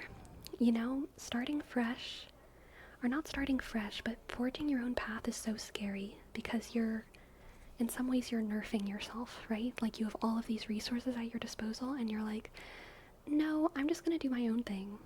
You have all these connections at your disposal and you're like, no, I'm just gonna do my own thing. So you're kind of nerfing yourself as an investment in a long-term future that is going to be more rewarding for you. And that is what this card is about, okay? Persevere. Persevere. Persevere. Persevere through all of the trials, and you will become a dragon, okay? You will blossom into a incredible individual. Into an incredible individual with your own place on this earth that is different from where you came from, okay? Exceptionally accurate. I don't know about any major power in my life, but my family's well off and it comes with a lot of expectations. Yeah, there's many things in life I want to do, but very few of them would be helped by that background. I see, I see. I see, I see, I see.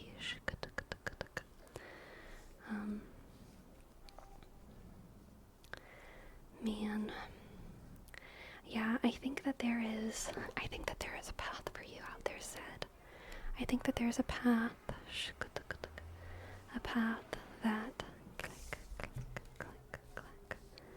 is outside of your connections on your own journey, on your own journey, on your own journey, on your own journey, okay? On your own journey. You're gonna do great out there, Sid. There's a dragon within you. There's an octopus within you.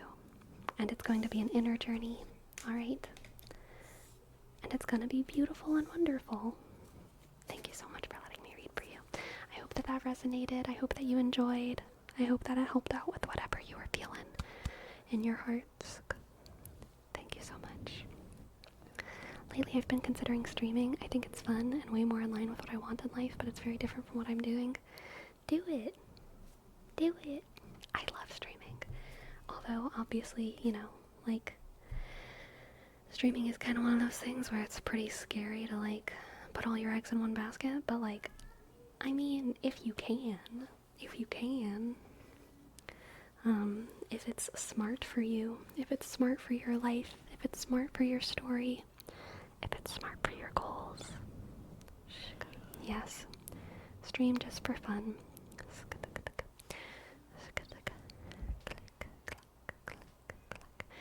Hello, Scooby-Doo. Do we have to tingle for the glory?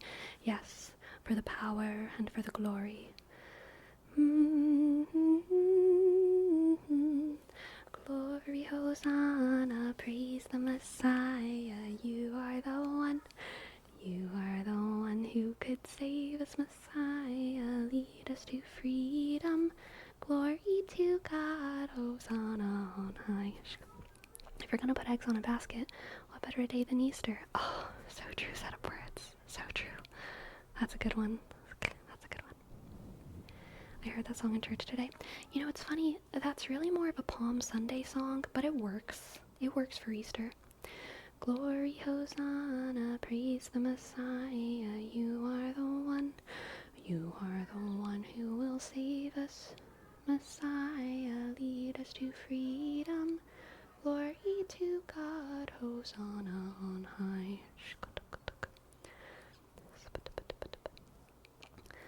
Glory, glory, hallelujah. Glory, glory, hallelujah. Glory, glory, hallelujah. His troops, are marching on. Did you go to church today? I did. Messiah? No, the cool kids these days are calling him, I don't know who that is, Lisan al-Gaib? I have no idea who that is, but maybe?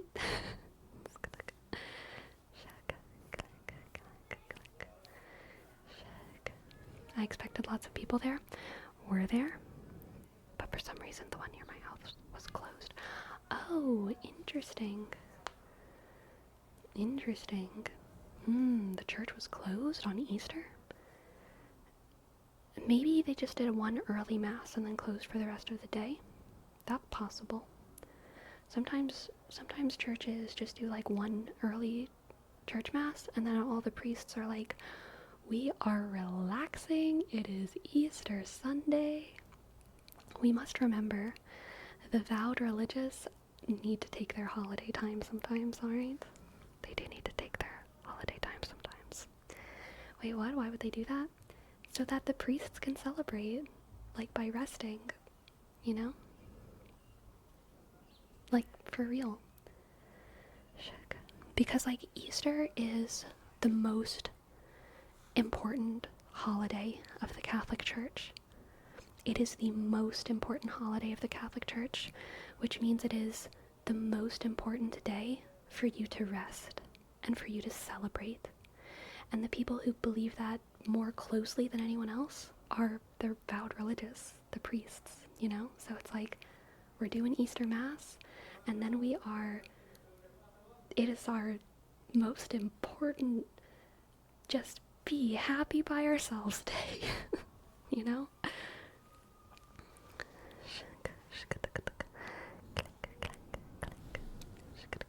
But different churches do different. I mean, like, if you have a lot of priests in one parish, if you have a lot of people, then like it can be easier to do multiple masses. But especially for smaller parishes and stuff, yeah, they like to take their time, take a day.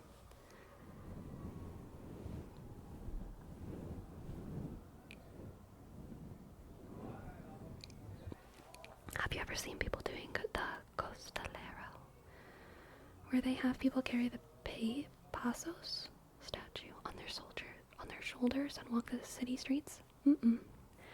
I have not.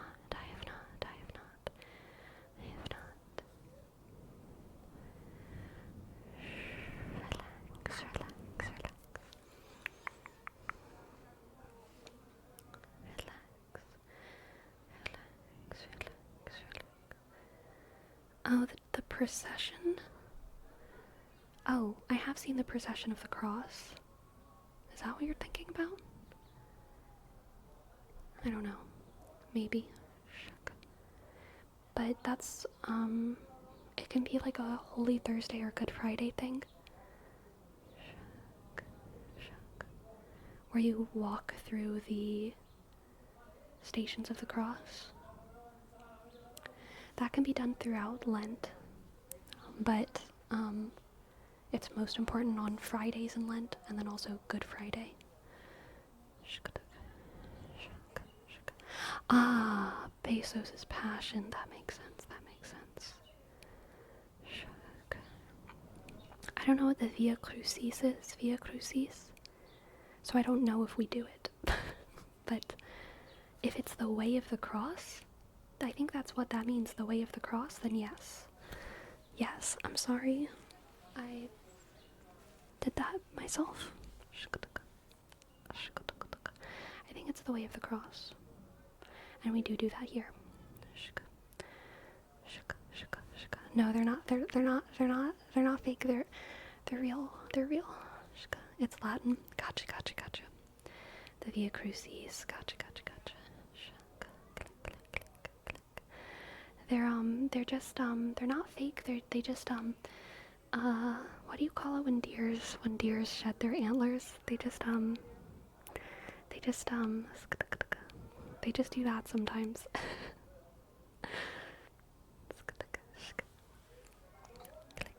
What do you call it? There's a word for molt. Thank you. They molt.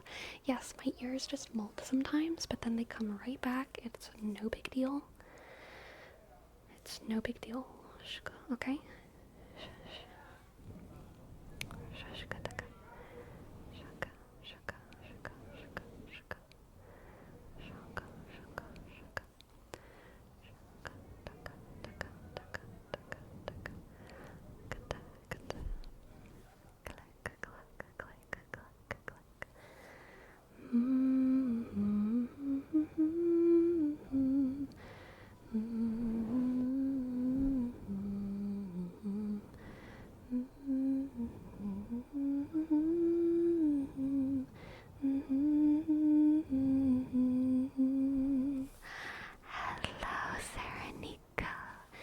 Thank you so much for the raid. Hello, Raiders.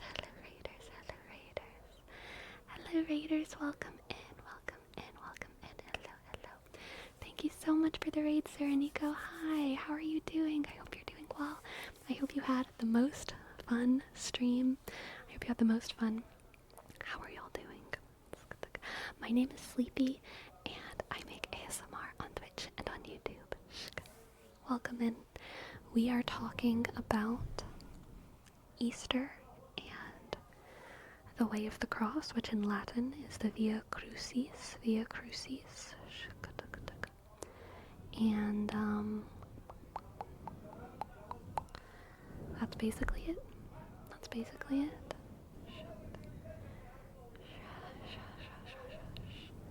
Yes, let's get some sleep, Vinny. Hi, Barely Average Joe. I hope you're doing well, too. Hello. Sleepy, it's during Lent that people don't eat meat, right? Do you do anything different those days? So during Lent, we don't eat meat on Fridays. Fridays. Shuck. Depending on, like, I don't really have like a single central food to my diet, right? So kind of depending on my season of life, I will choose a different thing to abstain from on Fridays. Some years it's been sweet potatoes. Like if I'm eating sweet potatoes every day, then it's like, okay, Fridays and Lent I won't eat sweet potatoes. Some years it'll be bread if I'm like eating in an era of my life where I'm eating. I will keep it consistent throughout the season, but I tend to just choose whatever is central in my diet during the Lenten season, and I just don't eat that. Shuck. On Fridays in Lent.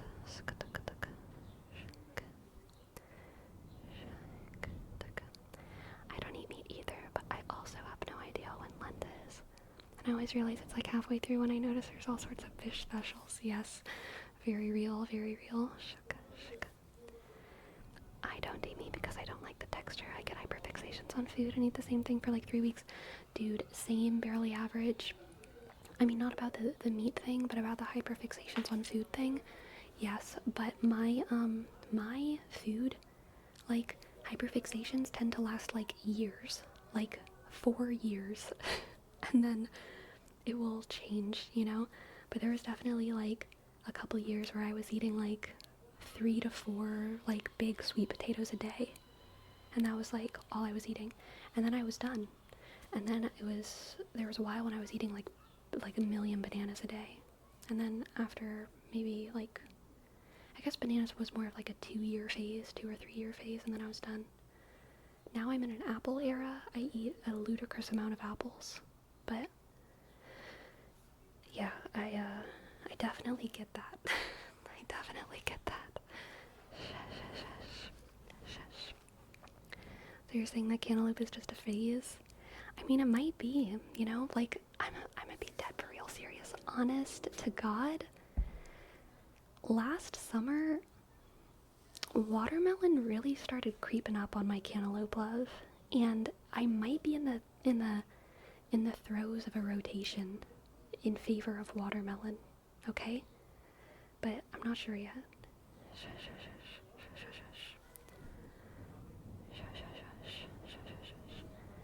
My rotations change, like a few things go through the rotation to avoid dopamine burnout, and then some of them last years. Yeah, totally. Banana phase is the best phase. Bananas, I still do love bananas, but I can't eat as many of them as I used to. For a while I was eating like at least 10 bananas a day, but sometimes like 15 bananas a day. That was like senior year of high school and freshman year of college. I was eating so many bananas, y'all. There's so many bananas. Jaylin, hello, thank you. Thank you for your sub, Jaylin. J, click, A, sh, Y, click, L, W, sh, N, click, underscore, 0, 4. Y'all, whenever I'm saying I have hyperfixations on food, I'm not meaning something normal, okay? I'm talking about something abnormal, so y'all can't be surprised when I describe something abnormal, alright? This is what it is. This is what it is. That's a lot of potassium. It's not too much. Like, I did do my research. I mean, I did it like post hoc, you know what I mean? It's not like I like did research on bananas before I was obsessed with them, but like in the throes of the obsession, I did like Google like how many bananas too much, and it's like 300, you know. You're fine. Copium research. Yes, exactly. I'm glad we're laughing. Barely average Joe. I'm glad. when Virgo starts doing something, they go do it hard. Yes. Yes. Yes. Shaka, shaka. Were you looking for the banana limit? Okay, I mean, I'm gonna be real though. I did want to eat more bananas in that time, but it was too expensive, and I was like a college kid, you know, so like I couldn't afford to get all of my calories from bananas. I would have to supplement with bread and rice and broccoli. So at least those things are like relatively healthy, but like, yeah.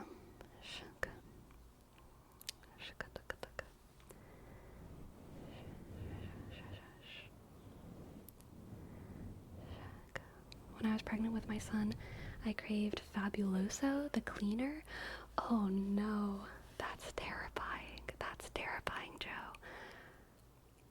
Oh no. Things to worry about. Things to worry about. I hope I don't have any crazy cravings, if so ever I bear a child.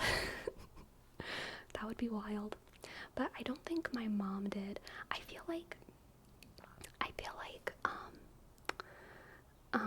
for all female health in the universe, our best, women's best point of reference is their families, which is not true of all like health issues in the world. Sometimes your best point of reference, oftentimes your best point of reference is a doctor, but I trust the things that have happened to the women in my family so much more than like statistics when it comes to any aspect of female health. Like, because female health is like so under researched, and even when there is research done, not every individual doctor is like knows about a lot of stuff. Like a gynecologist probably, but like I don't trust any source more than just the legacy of what's happened to my family. My mom told me that she craved grass with me. Dang. My mom craved very specific from McDonald's quarter pounders with cheese, no onions. Quarter pounders with cheese, no onions. I'm in Texas, so women's health isn't too much of a thing here. No good. You know what? Women's health might not be a thing, but the women of Texas, y'all are strong, and your health is valid. So the women of Texas, you are women's health, okay? Women's health is how healthy you are, and you get to claim that, okay? You are women's health. Last year, Native made a body wash and deodorant that smelled like candy. I bought body wash that smelled like gummy bears. Man, my shampoo right now has like a little thing on the back that says like, smells so good, but don't drink it. And today in the shower, I smelled it and I was like, ew, who would ever drink this? I don't have an appetite for soap. I will say, I do not have an appetite for soap. My mom liked Wendy's Frosties with fries. That is very valid, Joe. Super valid.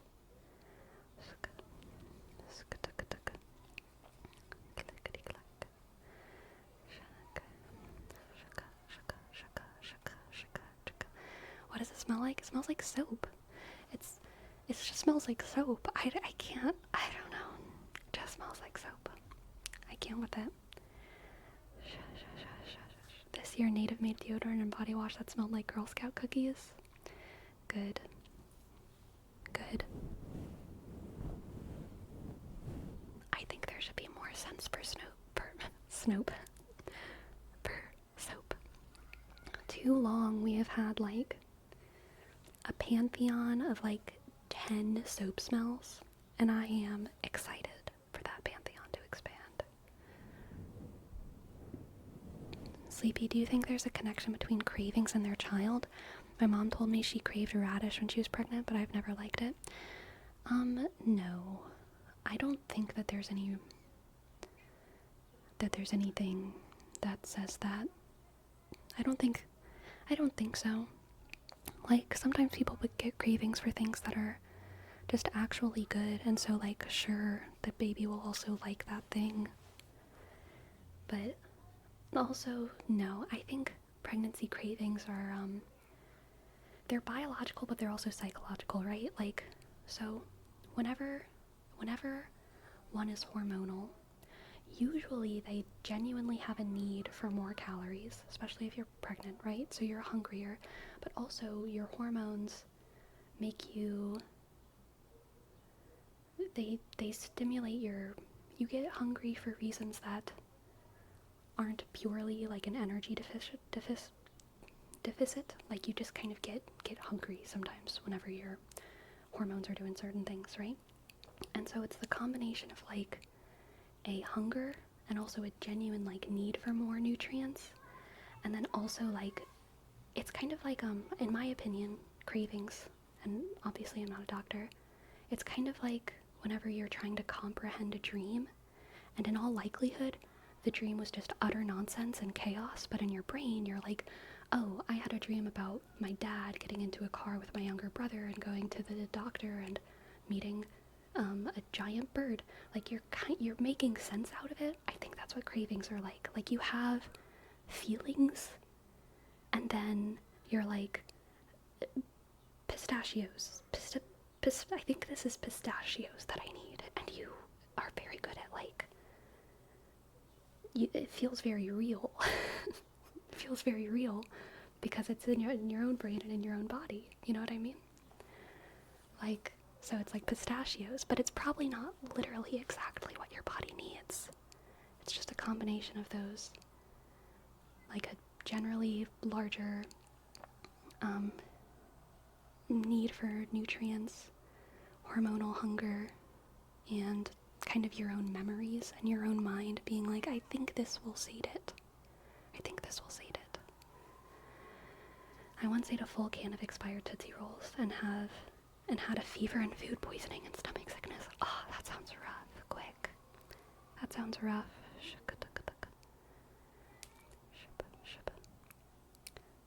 Is this why I crave to just bite things? I feel like that might be like a sensation thing, but I don't know. Who knows? Who knows?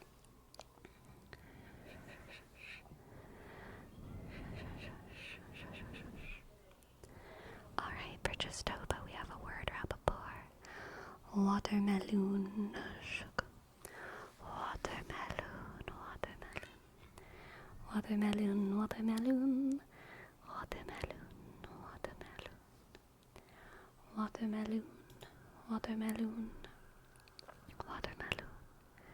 Watermelon. Watermelon. Watermelon. Watermelon. Watermelon. Oh, the feds. They're finding me. Before we go on our break, let's give Nova a name trace, okay? N O V A sh S H click W sk.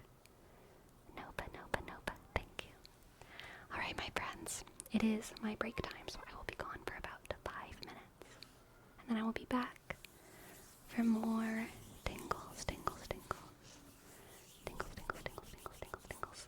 Okay, I'll be back soon.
Ohio, Ohio, Ohio, Ohio, Ohio.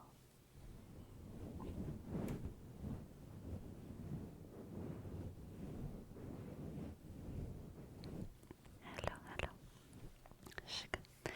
Hello, the closer. Hello, Sid. Hello, Agan. Hello, BNB. Hello, Destructicon. Hello, CEO. Hello, Golden Oreo. Hello, Soda Planta. Hello, BNB. Hello, Green Ninja. Wonder if it's something to do with survival instincts kicking in, like needing to make quick decisions and act fast to protect your child. So like your body tells you you need something, and the craving is you making up your mind quickly, determined to get it. So when you're safe, that instinct finds other outlets. I mean, I think, I don't know, maybe is my short answer. Maybe is my short answer. Cravings are mysterious, and they're obviously there's a large psychological component when it comes to it. There's a super big psychological component, but definitely a clear biological component as well. So yeah, I feel like it's like remembering your dreams. It's like something did happen, your body did do a thing, but also your brain is trying to make sense of it, and it's kind of manifesting in something that feels real, but is also kind of confusion.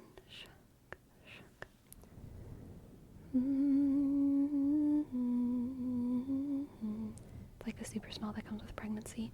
Ah, yeah, I don't think my family gets that, but I have heard of it.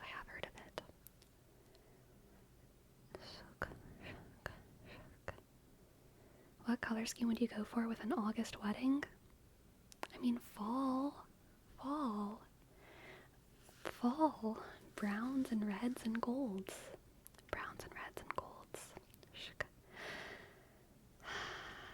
Yes, I do love autumn.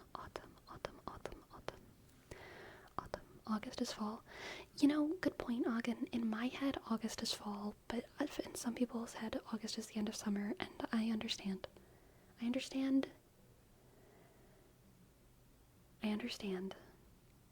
Truly.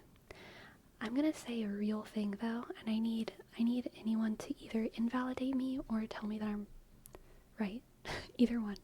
I accept all answers. In Louisiana, June and July are the hottest months, and then in August it starts getting cooler again.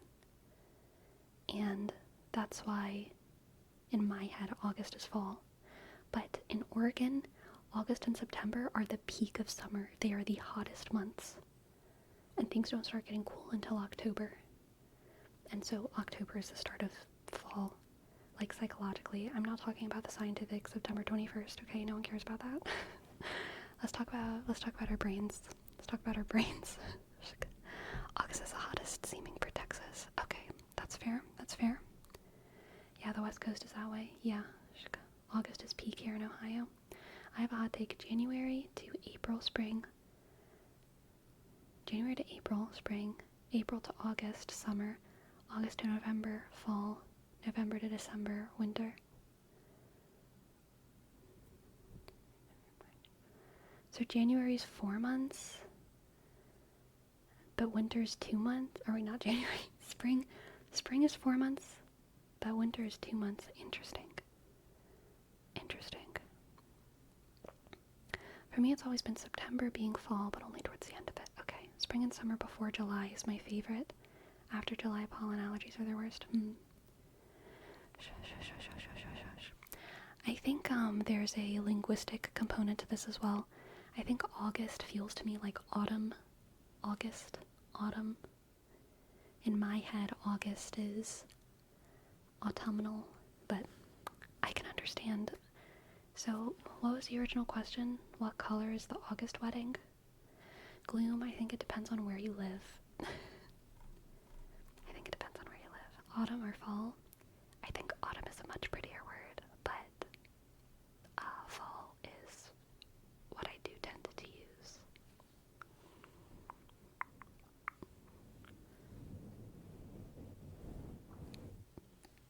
I once saw a video of a fall wedding in which they asked everyone to wear red or orange. That feels bad for all the guests. has a red suit. You're forcing him to buy rent one. What do you think? People can do everything that they want for their weddings. Me personally, I would never dictate what my guests wore for almost anything. You know?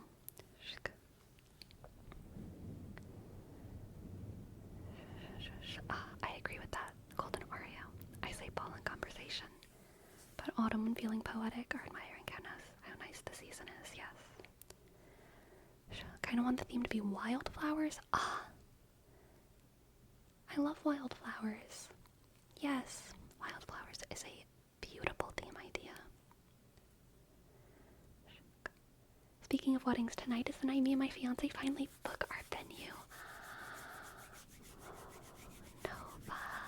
So many lovebirds in the chat. I love it. I love it. The biggest congrats. The biggest congrats. The biggest congrats. Wildflowers would be perfect for August. Love it.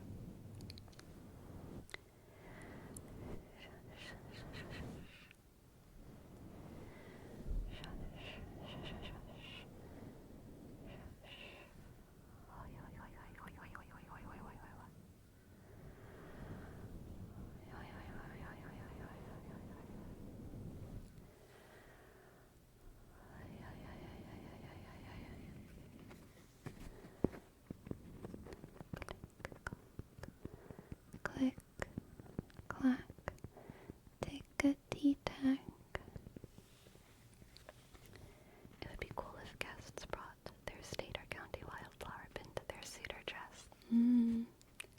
That would be cool.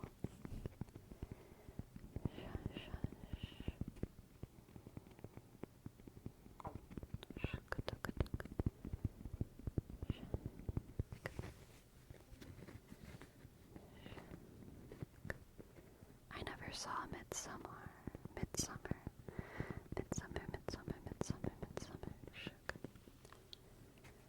But I did hear of it. The venue is the last thing we need, so we can really nail everything like the theme, caterer, and save the dates. Exciting.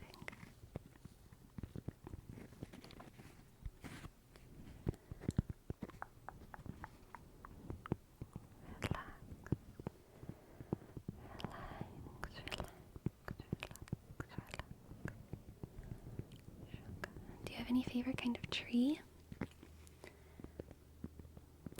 Oh, cypress. Cypress trees. I like cypress trees. And oak trees.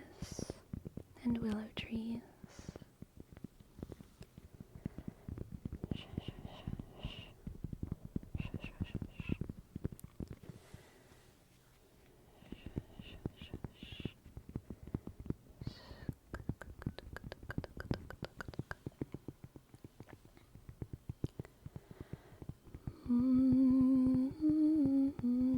Hello Poland, welcome there. Where are you from? Louisiana. Have you seen a jacaranda tree in Minecraft? I love using jacaranda wood in Minecraft, but I don't even know if that's how you pronounce it. I just use it in Minecraft, but but I've never seen one in real life. Destructicon, thank you for your tip. Yes. Let's see. It's Hakaranda? I didn't even know it was Spanish. Now I do, though. Alright, let's see what the cards have before. Not the cards. I've said that so many times now. Let's see what we have to read for Destructicon. And poetry. Poetry. That's the one with the purple flowers. Yes. You know what, Destructicon? Maybe it's an omen. Let's see what. We'll do a one card. A King of Cups.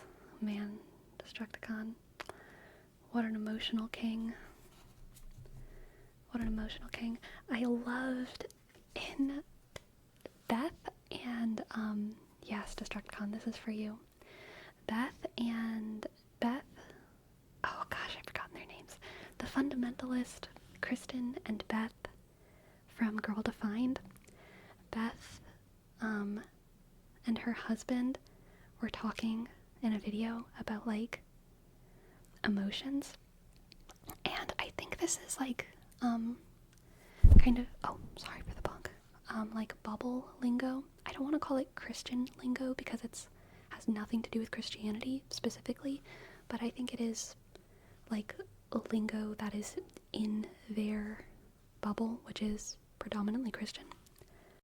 They were talking about like how they show emotions, and they were kind of empowering like men and men who cry, but they use the term like, are you a crying man? And the husband, whose name I can't remember, he was like, I'm a crying man. And Beth was like, you are a crying man.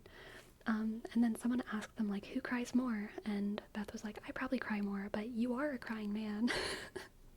And the husband was like, I am a crying man. And I think that's such a funny term, but I love it, okay? We should all be crying men, okay? We should all be crying men. Noba, thank you for your tip, Noba. Thank you. Thank you so much. Thank you so much. Okay. Let's read this poem for Destructicon.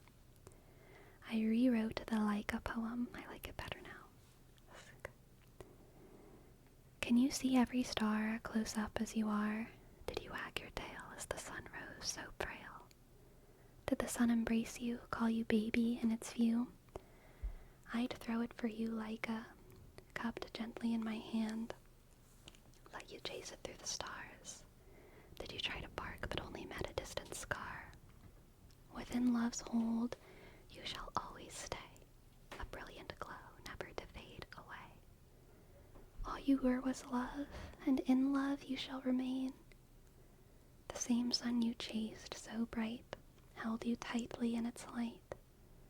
I know it's getting warm in here. Why don't we close our eyes? I fear the end whispers softly at your door. I'm sorry, my sweet child, it's me once more. Though it's scary and you're on your own, facing this journey into the unknown, we'll meet again on the other side shown. It's time, my love, to go home, in a place where hurt can't find you, nor the flames of harm bind you. It will be unbearable, and then it will be terrible, but then it will be nothing at all. Dogs hold no gods in their faithful hearts, yet loyalty's where their devotion starts. They only know how to adore the one who feeds. In that hand they place their trusts and needs. No bark for prayer in the canine way. Their silence speaks more than words could say. At merely 3 years old, their path eclipsed a patron saint of one-way trips. As the hatches closed, did they kiss your nose? In that moment were the words they chose. Laika in, lie down today. Good girl, Laika, stay. Oh, Destructicon.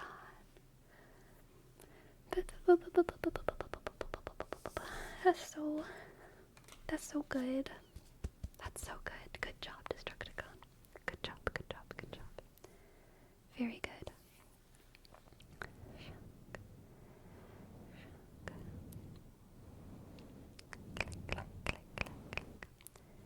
Destructicon, you've made me a crying man. With that beautiful poem. A crying man. A crying man. A crying man. A crying man. You know, crying man, that's like great. But like a tingling man, come on. Come on. Let's get tingles, man. Let's get tingles, man. Let's get tingles. Let's get tingles. Let's get tingles.